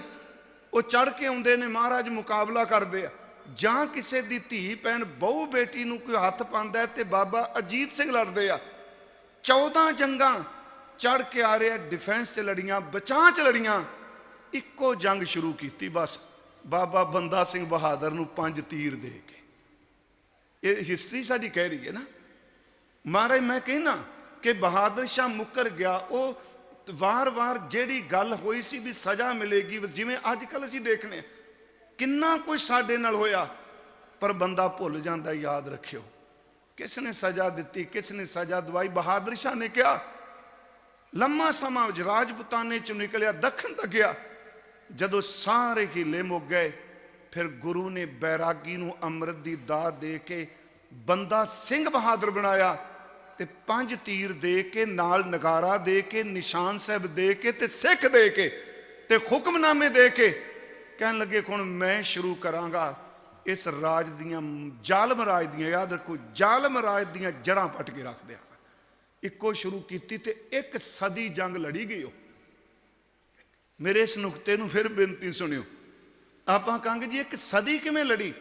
बाबा बंदा सिंह बहादुर आए, आ तुहाडे जिथे आ ਸਿੰਘੂ बार्डर च बैठे हुए, नेड़े अंदर सोनीपत खंडा ते सहेरी पिंड ने 2, सोनीपत, इत्थे खलो के उन्हें पहली पंजाब वाल मूँह करके कहा कि तुसी मेरा साथ दिओ। उन्हें कहा मेरा साथ दिओ, सरहंद दियां नीआं विच सानू कोई उड़ीकदा है, तुसी साथ दिओ, मैं सरहंद दी इट नाल इट खड़का के रख दियां। ये शब्द क्या? 1 सदी किवें जंग लड़ी? बाबा बंदा सिंह बहादुर शहीद हो गया, आप सब नूं पता है, पर जेड़े तीर गुरु ने दिते, सिखां ने उस तीर दी छां थल्ले 1 सदी जंग लड़ी ते शेरे पंजाब दा राज कायम होया। मेरे कहण तो मुराद एक दिन दी गल नहीं हुंदी। स्पिरिट किहड़ी सी? लफ्ज एवे, चलो बाबा जी चले गए, गुरु साहब जी शरीरक तौर ते सी शहीदी कह रहे हैं कि परसों महाराज शहीद होया, तन का ढांचा ठीकरा गुरु गोबिंद सिंह भी मानते ने मेरे पिता दा भज गया। उस ठीपरे विच, उस ठीकरे विच, उस ठीकर विच जिहड़ी स्पीड सी ना, वो टुटण तो बाद भी चांदनी चौक विच काम करदी पई है। असली गल तां समझण वाली ये है। मैं फिर आप नूं बेनती करांगा कि गुरु तेग बहादुर साहब दा अंदर किन्ना कु टिकिया है, क्योंकि आप सलोक पढ़ रहे हो ना, क्यों ब्रह्म ज्ञान की अवस्था बड़ी उच्ची है। ये सुखमनी साहब च पढ़ देना, ब्रह्म ज्ञानी कै धीरज एक ज्यों बसदा, कोऊ खोदै कोऊ चंदन लेप। कोई धरती नूं पट्टे, कोई चंदन का लेपन कर दे, धरती का धीरज इक्को जिहा रहिंदा है। जे ब्रह्म ज्ञानी का धीरज इहो जिहा है, तो जिहड़ा गुरु ब्रह्म ज्ञानी पैदा करदा उहदा धीरज किन्ना हो है। महाराज दा अंदर इन्ना टिकिया। जिन्ने तुसी बचन पढ़ोगे, इवन के बाबा फरीद साहब कहते ने, उन्हां दा बचन है, फरीदा साहिब दी कर चाकरी दिल दी लाहे भरांद, दरवेशां नूं लोड़िया रुखां दी जिरांद। दरवेश रुख वर्गा है, दरवेश धरती वर्गा है। उन्हें महाराज जी ते गोली चलाई। सतगुरां ने अपनी रसना तो शब्द कहे, इहदा एक कारण है, मैं पिछे भी कहा, क्योंकि ये मन नूं इन्नियां कु बीमारियां चंबड़ियां ने, भूत चंबड़े ने, ये खैड़ी कोई नहीं छड्डदे। जिहड़ा नहीं मिलता भला है, घट्टो घट फिर जे नहीं मिलता उहदे बारे जानकारी नहीं, मन करके तंग ते नहीं ना करदा। जिहदे नाल मित्रता हो जाए तो जिहदे नाल दुश्मनी पै जाए, ये दोवें चीज़ां मन की मत मार के रख दिंदियां। इस तरह है ना, जो मित्र का फुरना आउंदा है तो मन जिहड़ा वो होर तरह सोचदा है, तो जदों किसी दूसरे का ख्याल आउंदा होर तरह सोचदा है। गुरु तेग बहादुर साहब ने पहला बचन किया, मैं तां एक शब्द वरत्या, गुरु बन तो बाद पहला बचन क्या भी तेरा भला होए दा मतलब कि बुरा करन वाले दा भी भला मंग। मैं फिर बेनती करांगा, कहना बहुत सौखा है, कई बारी सज्जन बाहर कहंदा मतलब सब कुछ जर लईए। मैं नहीं कहंदा, तुहाडा सिद्धांत है गुरसिखो, तुसी जिन्ना मर्जी तुहाडा कोई विरोध करे, तुसी अखीर ते रब दे चरनां च ये अरदास करके मंगदे हो, नानक नाम चढ़दी कला तेरे भाणे सरबत दा भला। विच ये नहीं कहा तेरे भाणे मनुखां दा भला, तेरे भाणे ये नहीं कहा भी सिखां दा भला, तेरे भाणे भारत वासियों का भला। सरबत दे भले विच करोड़ां ब्रह्मंड खंड सब कुछ आ जाता है। आ निक्की जी कीड़ी तो लैके हाथी तक भी सरबत विच आ जाता है। इदू वड्डा सिद्धांत कोई है? सरबत दा भला है, मनुख दा भला नहीं। शब्द बड़ा डूंगा, नानक नाम पर याद रखियो, ये सरबत दा भला जबानी नहीं, जेड़ा नाम जपदा है ਉਹਦੇ अंदर ही चढ़दी कला हुंदी है। चढ़दी कला वाला कदी बुरा नहीं मंगदा, चढ़दी कला वाला भला ही मंगदा है। ਤਾਂ ਹੀ ਸ਼ਬਦ ਵਰਤਿਆ, ਨਾਨਕ ਨਾਮ ਚੜ੍ਹਦੀ ਕਲਾ ਤੇਰੇ ਭਾਣੇ ਸਰਬੱਤ ਦਾ ਭਲਾ। ਮਹਾਰਾਜ ਨੇ ਇੱਕ ਕਿਹਾ ਭਲਾ, ਤੇ ਗੁਰੂ ਗ੍ਰੰਥ ਸਾਹਿਬ ਇਹ ਬਚਨ ਕਰ ਦਿਆ। ਤਜਰਬਾ ਕਰਿਓ ਸਾਰੇ, ਬੜਾ ਮੁਸ਼ਕਲ ਜੇ ਕਹਿਣਾ, ਬੜਾ ਔਖਾ ਹੈ ਜੀ।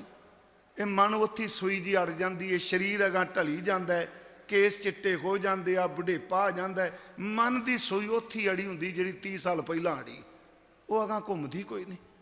ਮੰਨ ਲਓ ਜਿਹੜਾ ਬੁਰਾ ਕਰਦਾ ਹੈ, ਇਹ ਦੂਜਾ ਇੱਕ ਤਰੀਕਾ ਉਹਦਾ ਬੁਰਾ ਕਰਨਾ। ਇੱਥੋਂ ਤੱਕ ਮੈਂ ਚਲੋ ਗੁਰੂ ਗੋਬਿੰਦ ਸਿੰਘ ਜੀ ਦਾ ਹਵਾਲਾ ਦਿੱਤਾ, ਮੈਂ ਬੇਨਤੀ ਕਰਾਂਗਾ 2-4 ਦਿਨ ਲਗਾਤਾਰ ਮੈਂ ਦਿੱਲੀ 'ਚ ਹਾਂ। ਉਹਨੇ ਇੱਕ ਤਲਵਾਰ ਚਲਾਈ ਤੇ ਗੁਰੂ ਗੋਬਿੰਦ ਸਿੰਘ ਦੀ ਕਿਰਪਾਨ ਨੇ ਹਿਸਟਰੀ ਬਦਲ ਕੇ ਰੱਖ ਦਿੱਤੀ। ਉਹਨਾਂ ਤਾਂ ਚਾਂਦਨੀ ਚੌਂਕ 'ਚ ਚਲਾਈ, ਤੇ ਜਿਹੜੀ ਗੁਰੂ ਗੋਬਿੰਦ ਸਿੰਘ ਨੇ ਚਲਾਈ ਉਹਨਾਂ ਦਾ ਜ਼ਫਰਨਾਮਾ, ਉਹ ਏਡਾ ਵੱਡਾ ਦਸਤਾਵੇਜ਼ ਹੈ।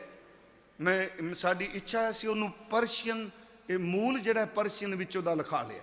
ਉਂਝ ਮਿਲਦਾ ਡਾਕਟਰ ਗੰਡਾ ਸਿੰਘ ਉਹਨਾਂ ਦਾ ਜੀ, ਹੋਰ ਵਿਦਵਾਨਾਂ ਨੇ। ਜਿਹੜਾ ਜ਼ਫਰਨਾਮਾ ਹੈ ਨਾ, ਇੰਨੇ ਕਮਾਲ ਦਾ ਦਸਤਾਵੇਜ਼, ਬਾਣੀ ਆਪਾਂ ਕਹਾਂਗੇ ਸੱਚ। ਇਹ ਔਰੰਗਜ਼ੇਬ ਦੀ ਆਤਮਾ ਨੂੰ ਹਿਲਾ ਕੇ ਰੱਖ ਦਿੱਤਾ ਗੁਰੂ ਗੋਬਿੰਦ ਸਿੰਘ ਦੀ ਕਲਮ ਨੇ। ਉਹ ਜੀ ਨਹੀਂ ਸਕਿਆ। ਉਹਦੇ ਵਿੱਚ ਗੁਰੂ ਸਾਹਿਬ ਨੇ ਕਿਤੇ ਨਹੀਂ ਕਿਹਾ ਮੈਂ ਉਡਾ ਦਿਆਂਗਾ, ਮੈਂ ਮਾਰ ਦਿਆਂ। ਜਦੋਂ ਸ਼ਸਤਰ ਵੀ ਚੁੱਕਦੇ ਆ, ਕਹਿੰਦੇ ਆ ਮਹਾਰਾਜ ਕੇ ਮਰਾ ਐਤਬਾਰੇ ਬਰੀ ਕਸਮ ਨੋਸਤ ਨੇਸਤ ਕੇ ਏਜਦ ਗਵਾ ਅਸਤ ਯਜਦਾ ਯਕੇਸਤ। ਇਹ ਇੱਥੋਂ ਮਹਾਰਾਜ ਦਾਸਤਾਨ ਸ਼ੁਰੂ ਕਰਦੇ ਆ। 11 ਸ਼ੇਰ ਜਿਹੜੇ ਨੇ ਉਹ ਸਿਰਫ ਰੱਬ ਦੀ ਸਿਫਤ ਵਿੱਚ ਨੇ, ਕਮਾਲ ਕਰਾਮਾਤ ਕਾਇਮ ਕਰੀਮ। ਅੱਗੇ ਕਹਿੰਦੇ ਨੇ ਮਰਾ ਐਤਬਾਰੇ ਬਰੀ ਕਸਮ ਨੇਸਤ ਕੇ ਏਜਦ ਗਵਾ ਅਸਤ ਯਜਦਾ, ਯਜਦਾ ਕਹਿੰਦੇ ਖੁਦਾ ਨੂੰ।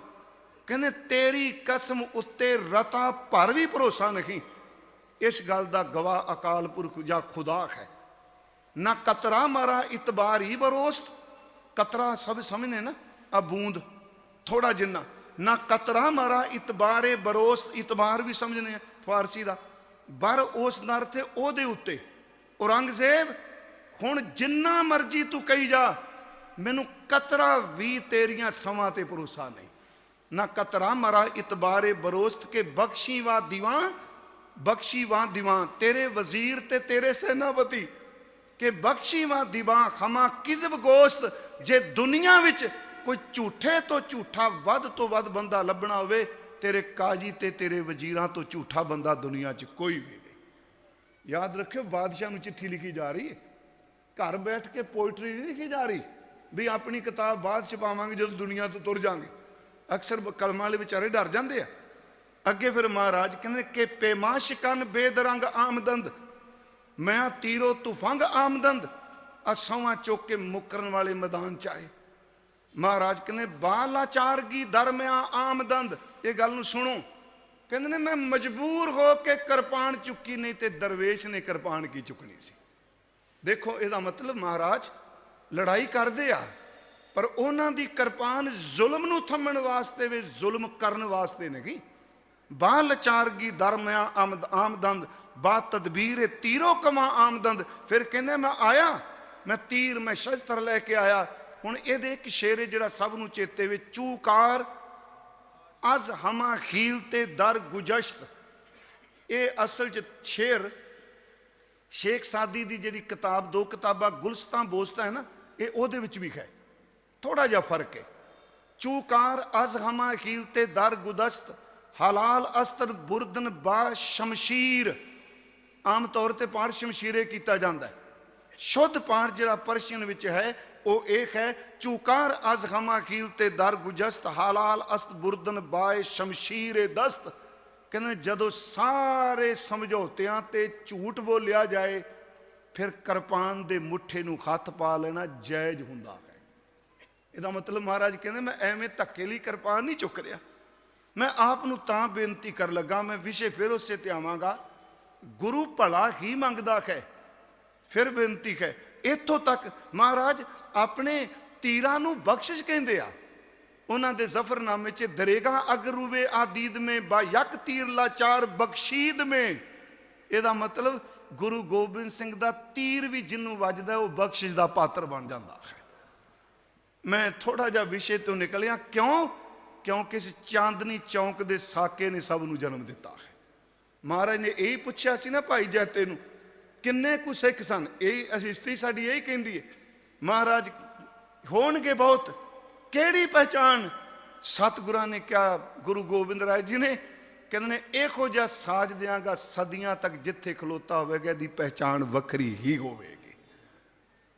ਮੈਂ ਬੇਨਤੀ ਕਰਾਂ, ਬੁਰੇ ਦਾ ਭਲਾ ਮੰਗਣਾ। ਆਪਾਂ ਗੁਰੂ ਤੇਗ ਬਹਾਦਰ ਸਾਹਿਬ ਦਾ ਦਿਨ ਮਨਾ ਰਹੇ ਹਾਂ, ਤੇ ਇਹ ਵੀ ਸੱਚ ਜੇ ਮਹਾਰਾਜ ਸ਼ਹੀਦ ਹੋ ਗਏ, ਸ਼ਰਾਬ ਤੇ ਨਹੀਂ ਨਾ ਦਿੱਤਾ। ਆਪ ਨੂੰ ਪਤਾ ਹੈ, ਭਾਈ ਮਤੀ ਦਾਸ ਜੀ ਨੇ ਕਿਹਾ ਨਾ, ਮੈਂ ਦਿੱਲੀ ਤੇ ਲਾਹੌਰ ਦੀ ਇੱਟ ਨਾਲ ਇੱਟ ਖੜਕਾ ਸਕਣਾ, ਸਾਡੀ ਹਿਸਟਰੀ ਕਹਿੰਦੀ ਹੈ।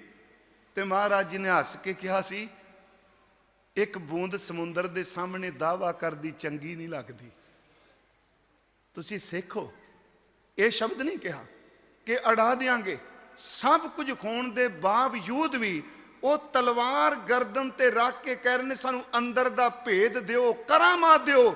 ਗੁਰੂ ਕਹਿੰਦਾ, ਨਹੀਂ, ਮਰਨਾ ਸਵੀਕਾਰ। ਜੇ ਤੇਰੇ ਕਹਿਣ ਤੇ ਰੂਹਾਨੀਅਤ ਦੇ ਭੇਦ ਦੇ ਦਿੱਤੇ, ਫਿਰ ਰੂਹਾਨੀਅਤ ਕਾਦੀ ਹੋਈ? ਫਿਰ ਤੇ ਦੁਨੀਆਦਾਰੀ ਹੋ ਗਈ ਨਾ। ਜਿਵੇਂ ਦੁਨੀਆਦਾਰ ਡਰ ਜਾਏ ਤੇ ਆਪਣੀ ਤਿਜੋਰੀ ਖੋਲ ਕੇ ਕਹਿ, ਲੈ ਜਾ ਜੋ ਕੁਝ ਹੈ ਮੇਰੇ ਕੋਲ, ਲੈ ਜਾ ਤੂੰ। ਪਿਆਰਿਓ, ਗੁਰੂ ਕਹਿੰਦਾ, ਜੇ ਤਲਵਾਰ ਤੋਂ ਡਰ ਕੇ ਅੰਦਰ ਦੀ ਰੂਹਾਨੀਅਤ ਦਾ ਭੇਦ ਦੇ ਦਿੱਤਾ, ਤਲਵਾਰ ਤਕੜੀ ਹੋਈ, ਰੂਹਾਨੀਅਤ ਛੋਟੀ ਹੋ ਗਈ। ਬਹੁਤ ਗਹਿਰੀ ਗੱਲ ਸੀ ਇਹ। ਮਹਾਰਾਜ ਜੀ ਨੇ ਪਹਿਲਾ ਬਚਨ ਕਿਹਾ, ਸਿੱਖੋ। ਜਦੋਂ ਮੱਖਣ ਸ਼ਾਹ ਨੂੰ ਪਤਾ ਲੱਗਾ ਗੋਲੀ ਚੱਲ ਗਈ, ਉਹ ਫਿਰ ਜਜ਼ਬਾਤ, ਇਹ ਸਮਝੋ ਸਿੱਖ ਹੈ ਨਾ, ਉਸ ਮਹਾਰਾਜ ਜੀ ਦੇ ਘਰ ਨਹੀਂ ਆਇਆ। ਪਤਾ ਲੱਗਾ ਵੀ ਗੋਲੀ ਚੱਲ ਗਈ, ਉਹ ਸਭ ਕੁਝ ਲੁੱਟ ਕੇ ਲੈ ਗਏ। ਉਹ ਧੀਰਮਲ ਦੇ ਡੇਰੇ ਗਏ, ਧੀਰਮਲ ਦੇ ਪੈਰਾਂ 'ਚੋਂ ਜੁੱਤੀ ਲਵਾ ਕੇ ਆਪਣੇ ਅੱਗੇ ਲਾ ਲਿਆ। ਜਿੰਨੇ ਗੋਲੀ ਚਲਾਈ ਸੀ ਉਹਦੇ ਹੱਥ ਪਿੱਛੇ ਬੰਨ੍ਹ ਦਿੱਤੇ, ਆਪਣੇ ਅੱਗੇ ਲਾ ਲਿਆ। ਮਹਾਰਾਜ ਗੁਰੂ ਤੇਗ ਬਹਾਦਰ ਘਰ ਮੰਜੀ ਤੇ ਬੈਠੇ ਹੋਏ ਸਨ। ਗੋਲੀ ਚੱਲ ਚੁੱਕੀ ਸੀ, ਕੋਈ ਸੰਗਤ ਕੋਲ ਸੀ। ਮਹਾਰਾਜ ਜੀ ਬੈਠੇ ਨੇ, ਇਹ ਦੋਵਾਂ ਨੂੰ ਅੱਗੇ ਲਾ ਕੇ ਤੇ ਸਮਾਨ ਇਹਦੇ ਆਦਮੀਆਂ ਦੇ ਸਿਰ ਤੇ ਗੰਢਾ ਬੰਨ ਕੇ, ਪੰਡਾ ਬੰਨ ਕੇ ਲੈ ਆਂਦਾ। ਮਹਾਰਾਜ ਜੀ ਨੇ ਦੇਖਿਆ, ਮੱਖਣ ਸ਼ਾਹ ਵੱਲ ਰਹਿਮਤ ਭਰੀ ਨਜ਼ਰ ਨਾਲ ਦੇਖ ਕੇ ਕਹਿਣ ਲੱਗੇ, ਇਹ ਕੀ ਕੀਤਾ? ਉਹਦੀਆਂ ਅੱਖਾਂ ਭਰ ਆਈਆਂ ਭਾਈ ਸਾਹਿਬ ਦੀਆਂ। ਕਹਿਣ ਲੱਗੇ, ਸਤਿਗੁਰੂ, ਆਪ ਜੀ ਤੇ ਗੋਲੀ ਚਲਾਈ। ਸਾਡੇ ਇਤਿਹਾਸਕਾਰ ਕਹਿੰਦੇ ਨੇ, ਪਹਿਲਾ ਸ਼ਬਦ ਕੀ ਕਿਹਾ ਗੁਰਬਾਣੀ ਦਾ? ਮਹਾਰਾਜ ਜੀ ਨੇ ਕਿਹਾ, ਮੱਖਣ ਸ਼ਾਹ ਜੀ, ਤੁਸੀਂ ਇੰਨੀ ਦੂਰ ਤੋਂ ਆਏ ਹੋ, ਕਿੰਨੇ ਦਿਨ ਤੁਸੀਂ ਲੱਭਦੇ ਰਹੇ, ਤੁਹਾਨੂੰ ਵੱਥ ਲੱਭ ਗਈ, ਤੁਸੀਂ ਕਾਸ ਲਈ ਆਏ ਇੱਥੇ? ਸਿੱਖ ਸੀ ਕਹਿੰਦਾ, ਮਹਾਰਾਜ ਤੁਹਾਡੀ ਖੁਸ਼ੀ ਲੈਣ ਲਈ। ਕਹਿਣ ਲੱਗੇ, ਸਾਡੀ ਖੁਸ਼ੀ ਇਹਦੇ ਵਿੱਚ, ਜੋ ਕੁਝ ਤੂੰ ਬੰਨ ਕੇ ਲਿਆਂਦਾ ਇਹਨਾਂ ਨੂੰ ਵਾਪਸ ਮੋੜ ਦੇ, ਆ ਪੈਸਾ ਵੀ ਦੇ ਦੇ, ਸਾਡਾ ਵੀ। ਤੇ ਨਾ ਮੁਸਕਰਾ ਕੇ ਦੋ ਗੱਲਾਂ ਕਹੀਆਂ, ਕੋਈ ਜਿਵੇਂ ਹੋਏ ਹੀ ਕੁਛ ਨਹੀਂ। ਇਹ ਵੱਡੇ ਸਾਕੇ ਨੇ। ਮੁਸਕਰਾ ਕੇ ਕਹਿਣ ਲੱਗੇ, ਮੱਖਣ ਸ਼ਾਹ ਮਾਤਾ ਜੀ ਨੂੰ ਸੰਬੋਧਨ ਕੀਤਾ, ਮਾਤਾ ਨਾਨਕੀ ਨੂੰ, ਮਾਂ ਆ ਦੇਖ ਮਾਇਆ ਦੀ ਕਰਾਮਾਤ। ਇੰਨੇ ਦਿਨ ਬੈਠੇ ਸਾਂ, ਕਈ ਸਾਲ ਹੋ ਗਏ, ਬੰਦਗੀ ਕਰਦੇ ਸਾਂ, ਦੂਜੀ ਘਰ ਤੱਕ ਆਵਾਜ਼ ਨਹੀਂ ਸੀ ਉੱਚੀ ਸੁਣੀ, ਅੱਜ ਹੀ ਢੇਰ ਲੱਗਾ ਤੇ ਅੱਜ ਹੀ ਗੋਲੀ ਚੱਲ ਗਈ। ਆ ਸ਼ਕਤੀ ਆ ਮਾਇਆ ਦੀ।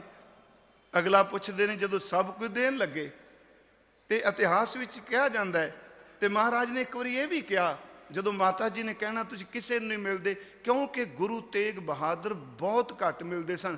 ਕਵੀ ਸੰਤੋਖ ਸਿੰਘ ਕਹਿੰਦੇ, ਇੱਥੋਂ ਤੱਕ ਕਿ ਜਦੋਂ ਗੁਰੂ ਹਰਗੋਬਿੰਦ ਸਾਹਿਬ ਬਾਂਹ ਪਕੜ ਕੇ ਪੁੱਤਰ ਨੂੰ ਕੋਲ ਬਿਠਾਉਂਦੇ ਸਨ, ਤੇ ਕਦੀ ਆਪਣੀ ਨੇਤਰ ਚੁੱਕ ਕੇ ਪਿਤਾ ਦੇ ਮੁਖ ਵੱਲ ਨਹੀਂ ਸਨ ਦੇਖਦੇ ਹੁੰਦੇ।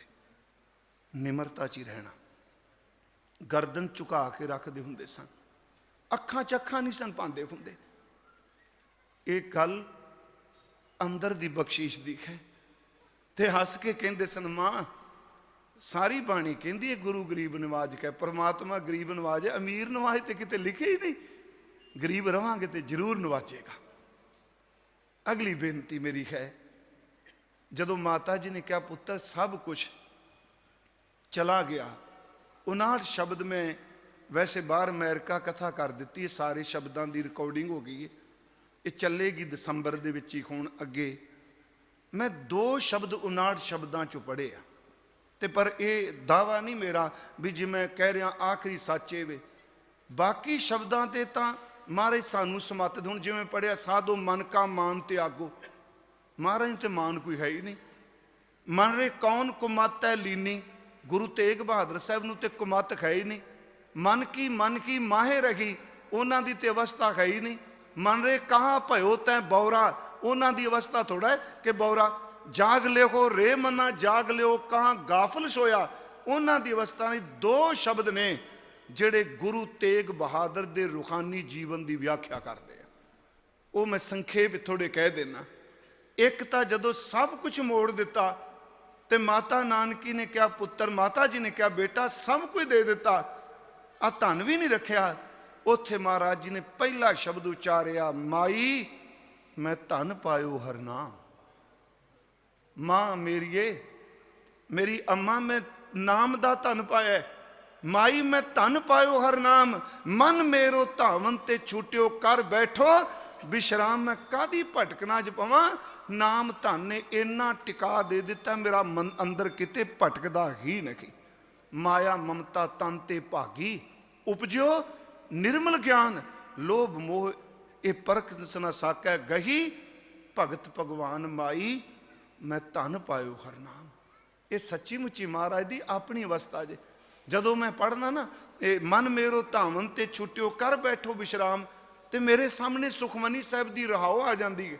ਸੁਖਮਨੀ ਸੁਖ ਅੰਮ੍ਰਿਤ ਪ੍ਰਭਨਾਮ ਭਗਤ ਜਨਾ ਕਹਿ ਮਨ ਵਿਸ਼ਰਾਮ ਹੈ, ਗੁਰੂ ਤੇਗ ਬਹਾਦਰ ਸਾਹਿਬ ਦਾ।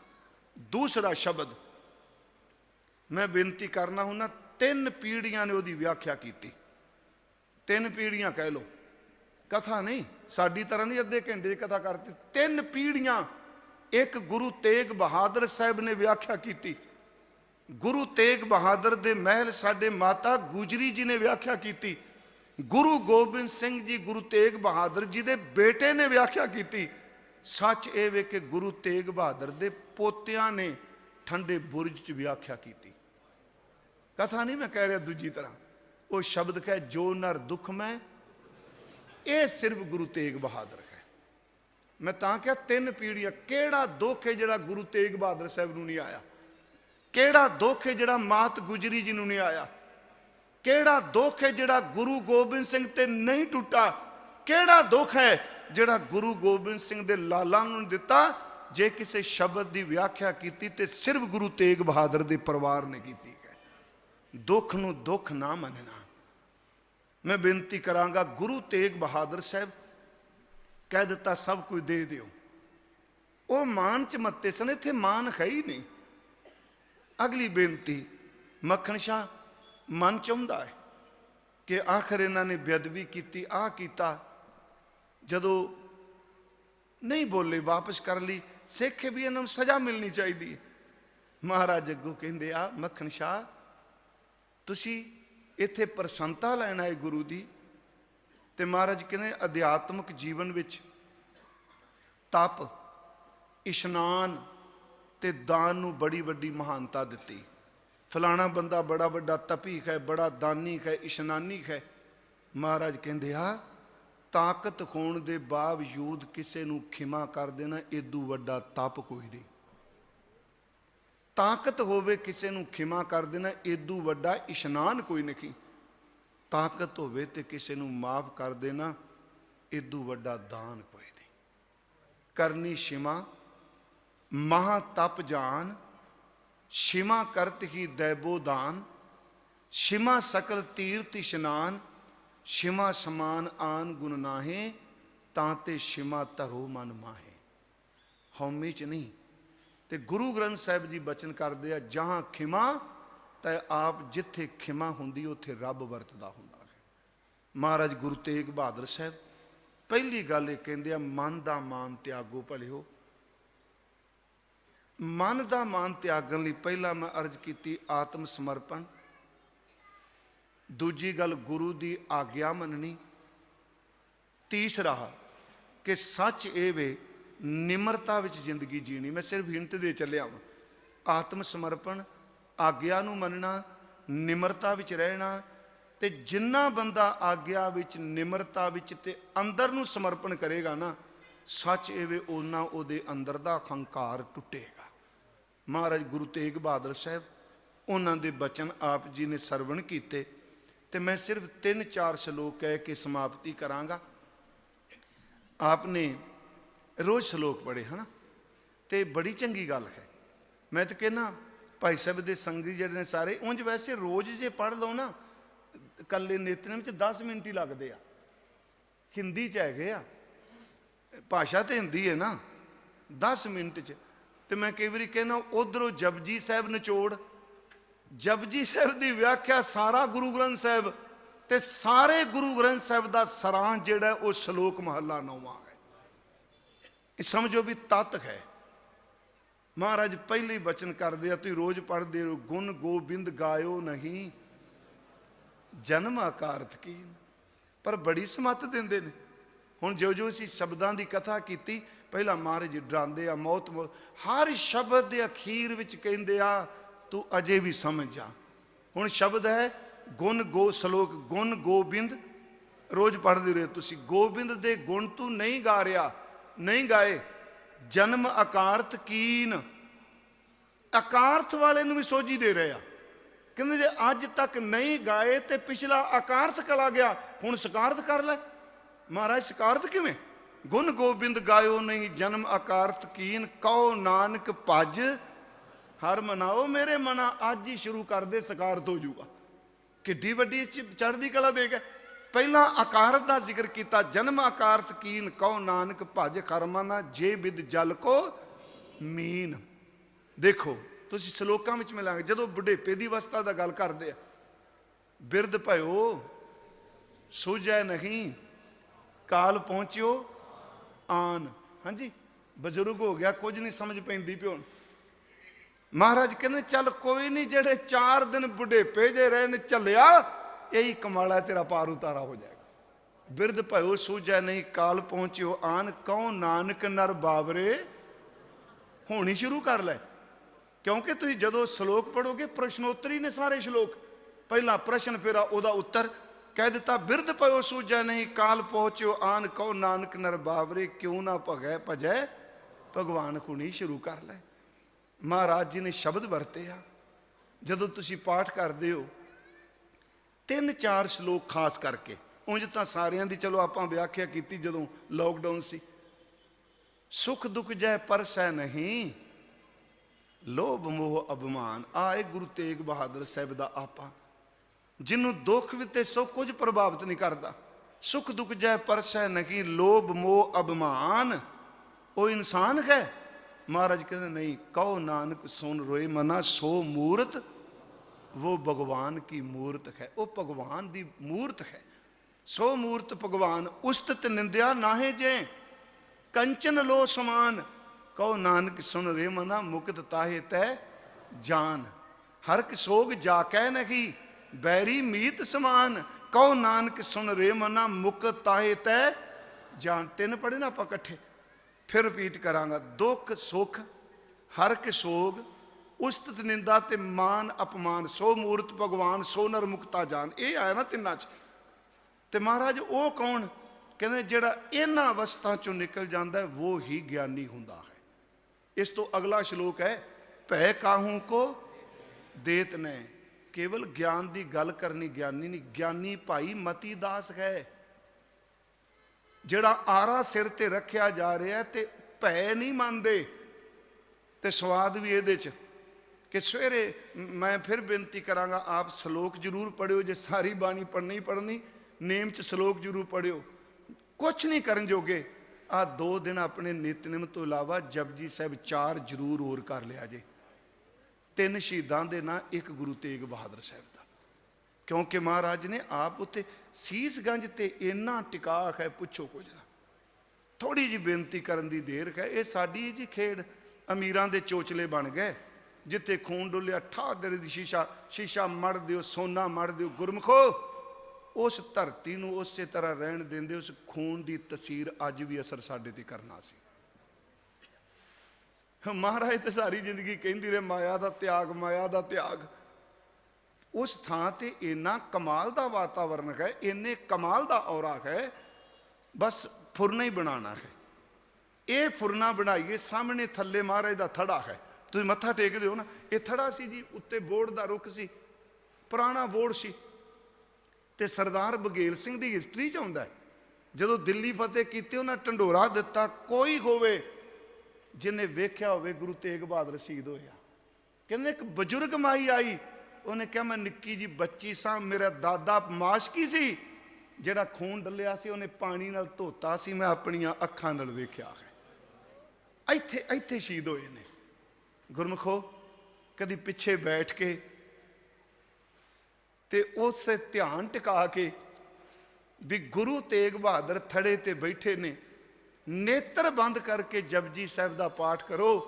गुरु तेग बहादुर दे शब्द की आवाज़ अज भी ब्रह्मंड भी सानू प्रभावित करेगी, क्योंकि शब्द कभी मरदा नहीं हुंदा, वो शब्द च इन्नी ताकत है।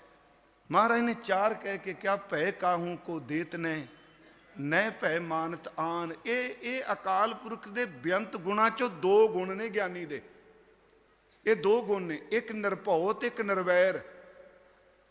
फिर सुनो, भय काहू को देत ने, भय वो ही नहीं देंदा जिहड़ा निर्वैर होवे, वैर कमान वाले डरांदे हुंदे आ। न भय मानत आन, ते भय वो नहीं मनदा हुंदा जिहड़ा निरभौ होवे। ये श्लोक निरभौ ते निर्वैर की व्याख्या। भय काहू को देत ने न भय मानत आन, कहो नानक सुन रे मना ज्ञानी ताहें विखान। मैं बेनती करांगा गुरु तेग बहादुर साहब तुहाडे ते बख्शिश करन, भाई साहब ते होर इन्हां नूं निमरता बख्शण। बहुत आपने सहयोग बख्शिया, आप जिन्हें इस जगह ते कीता प्रोग्राम, ते मैं फिर भी बेनती करांगा जो मर्जी हो जाए, आप सिख हाँ, तवैश का कंडा नहीं पुंगरन देना, क्योंकि वह रस गवा जाता हुंदा है कि नहीं जी। ये चलो जर लेना चाहिए। मैं तुहानूं आई तां क्या, गुरु तेग बहादुर सच्चा पातशाह कित्थों चल के मत्था टेकन गया, उहदे लई बूहे ही बंद कर दिते। महाराज गुरु तेग बहादुर बाहर इशनान किया, थड़े ते बैठे, बस हाँ एक गल जरूर कह दी, नैम संद तुम अमृत सड़िए। कहने तुहानूं ते गद्दियां दित्तियां सन भी तुसी रब दी गल करो। नैम संद तुम अमृत सड़िए, तृष्णा अगन ते अंतर सड़िए। सतगुरु किरपा करे, सानू आपसी प्रेम इतफाक बख्शे, क्योंकि भाई साहब की बहुत वड्डी देन है। मैं तो इन्होंने गंगा नगर फोन कराया सी सिंह नूं, मैं हर थां कहना भी गुरु तेग बहादुर साहब के दिनों च हर बंदा इन्हां श्लोकां दा पाठ कीर्तन जरूर करे, क्योंकि इस विच गुरु तेग बहादुर साहब का आप अज सवेरे भी मैं कहा, महाराज जदों पिंजरे चों निकले इशनान कर लई, उन्होंने कोला पकड़ के पिया सी थले, कोतवाली दी दीवार ते लिख दिता, नाम रहो। किनू मारन चले हो तुसी? नाम रहो, साधु रहो, रहो गुर गोबिंद, कहो नानक ए जगत में किन जपियो गुरमंत। सतगुरु गुरु तेग बहादुर सच्चा पातशाह भाई साहब जी नूं चढ़दी कला बख्शे, असीं इन्हां दे दर्शन करते रहा करिए। आप संगत का प्रबंधकों का बहुत बहुत धन्यवाद जी, तुसी बहुत सहयोग बख्शिया। आओ मैं 10 बजे कहा सी पर टाइम ज़्यादा हो गया। मैनू गुरमुख प्यारे मिले, कहते सन भाई साहब भाई गुरु इकबाल सिंह जी ढिले ने अजकल, दस रहे सन, तो आप थोड़ा जा नाम जप लीए, इदों बाद अपनी समाप्ति है जी। मैं सवेरे फिर वक्त उठना, तो मैं अरदास तो पहला खिमा मंग लाँगा, तो गलती मेरी, क्योंकि सवेरे वक्त ना उठ के फिर कथा करनी है। आओ मैं सीधा जी नाम आप कोई जोर यार इन्ना लाना नहीं, पहला मैं जपांगा, फिर वीरो तुसी ती देश से बीबियां जपना, आप बाबे वाला सतनाम वाहिगुरू जी सौखा जिहा, करो किरपा। ते सतगुरु आप जपाते रहे, सत रूप सतनाम कर सतगुरु नानक दिओ जपाया, धर्मशाल करतारपुर साध संगत सचखंड वसाया, वाहिगुरु गुर शब्द सुनाया। करो किरपा जी, 3 हिस्सियां जी बाहर तक पूरी आवाज़ ये मेरी झोली च असीस पाओ। भाई गुरु इकबाल सिंह नाम भी मालक चढ़दी कला बख्शे। करो किरपा जी। सतनाम वाहिगुरु, सतनाम वाहिगुरु, सिंह सारे जपो।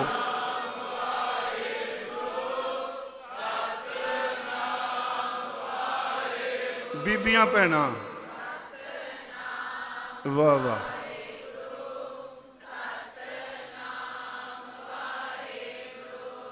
ਸਤਨਾਮ ਵਾਹਿਗੁਰੂ ਸਤਨਾਮ ਵਾਹਿਗੁਰੂ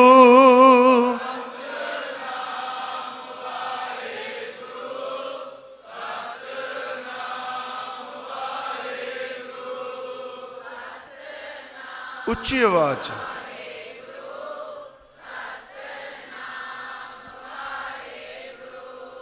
ਸਤਨਾਮ ਵਾਹਿਗੁਰੂ ਸਤਨਾਮ ਵਾਹਿਗੁਰੂ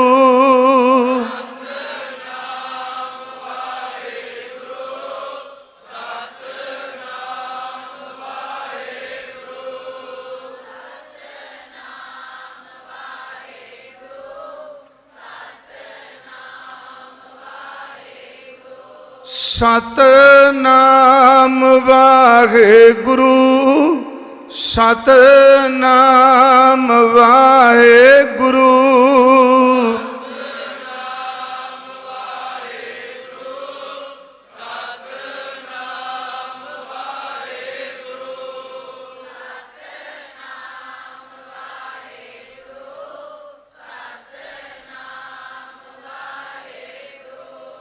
ਸਤਨਾਮ ਵਾਹਿਗੁਰੂ ਸਤਨਾਮ ਵਾਹਿਗੁਰੂ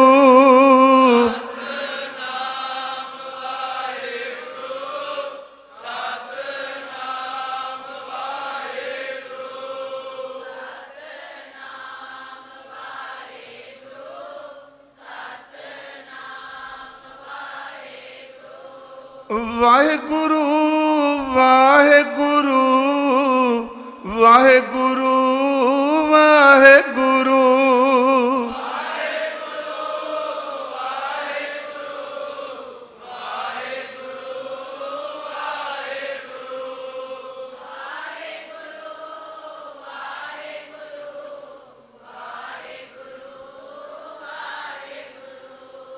ਵਾਹਿਗੁਰੂ ਵਾਹਿਗੁਰੂ ਵਾਹਿਗੁਰੂ ਵਾਹਿਗੁਰੂ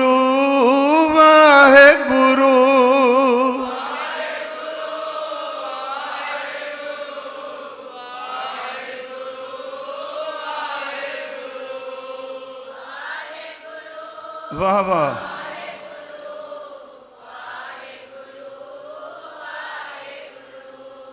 ਵਾਹਿਗੁਰੂ ਵਾਹਿਗੁਰੂ ਵਾਹਿਗੁਰੂ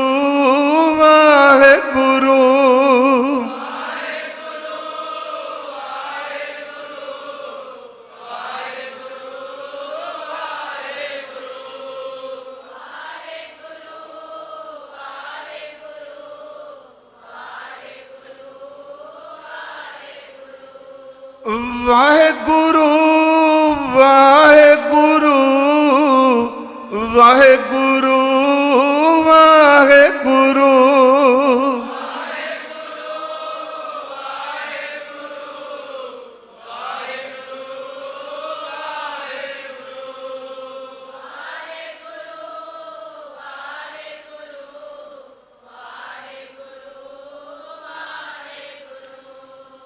ਵਾਹਿਗੁਰੂ ਵਾਹਿਗੁਰੂ ਵਾਹਿਗੁਰੂ ਵਾਹਿਗੁਰੂ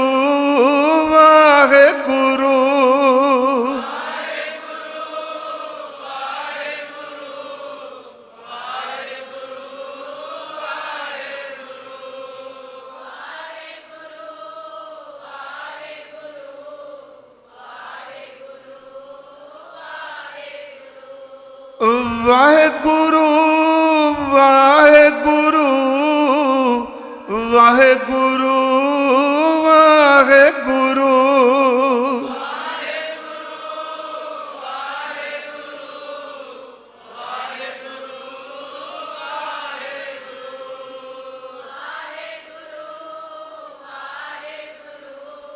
ਵਾਹਿਗੁਰੂ ਵਾਹਿਗੁਰੂ।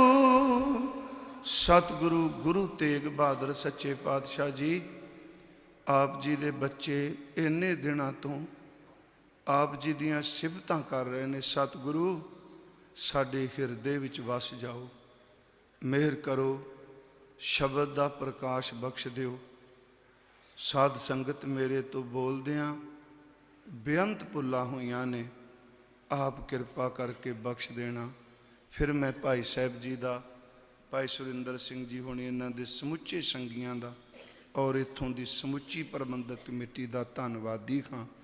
ਆਪ ਜੀ ਨੇ ਸੰਗਤ ਦੇ ਦਰਸ਼ਨ ਦੀਦਾਰ ਕਰਾਏ ਤੇ ਟਿਕੀ ਹੋਈ ਸੰਗਤ। ਆਪ ਜੀ ਕਿੰਨੇ ਸਮੇਂ ਤੋਂ ਚੌਕੜਾ ਮਾਰ ਕੇ ਬੈਠੇ ਹੋ, ਇਹ ਵੀ ਇੱਕ ਕਮਾਈ ਹੈ ਸਤਿਗੁਰੂ ਦੀ। ਵਾਹਿਗੁਰੂ ਜੀ ਕਾ ਖਾਲਸਾ,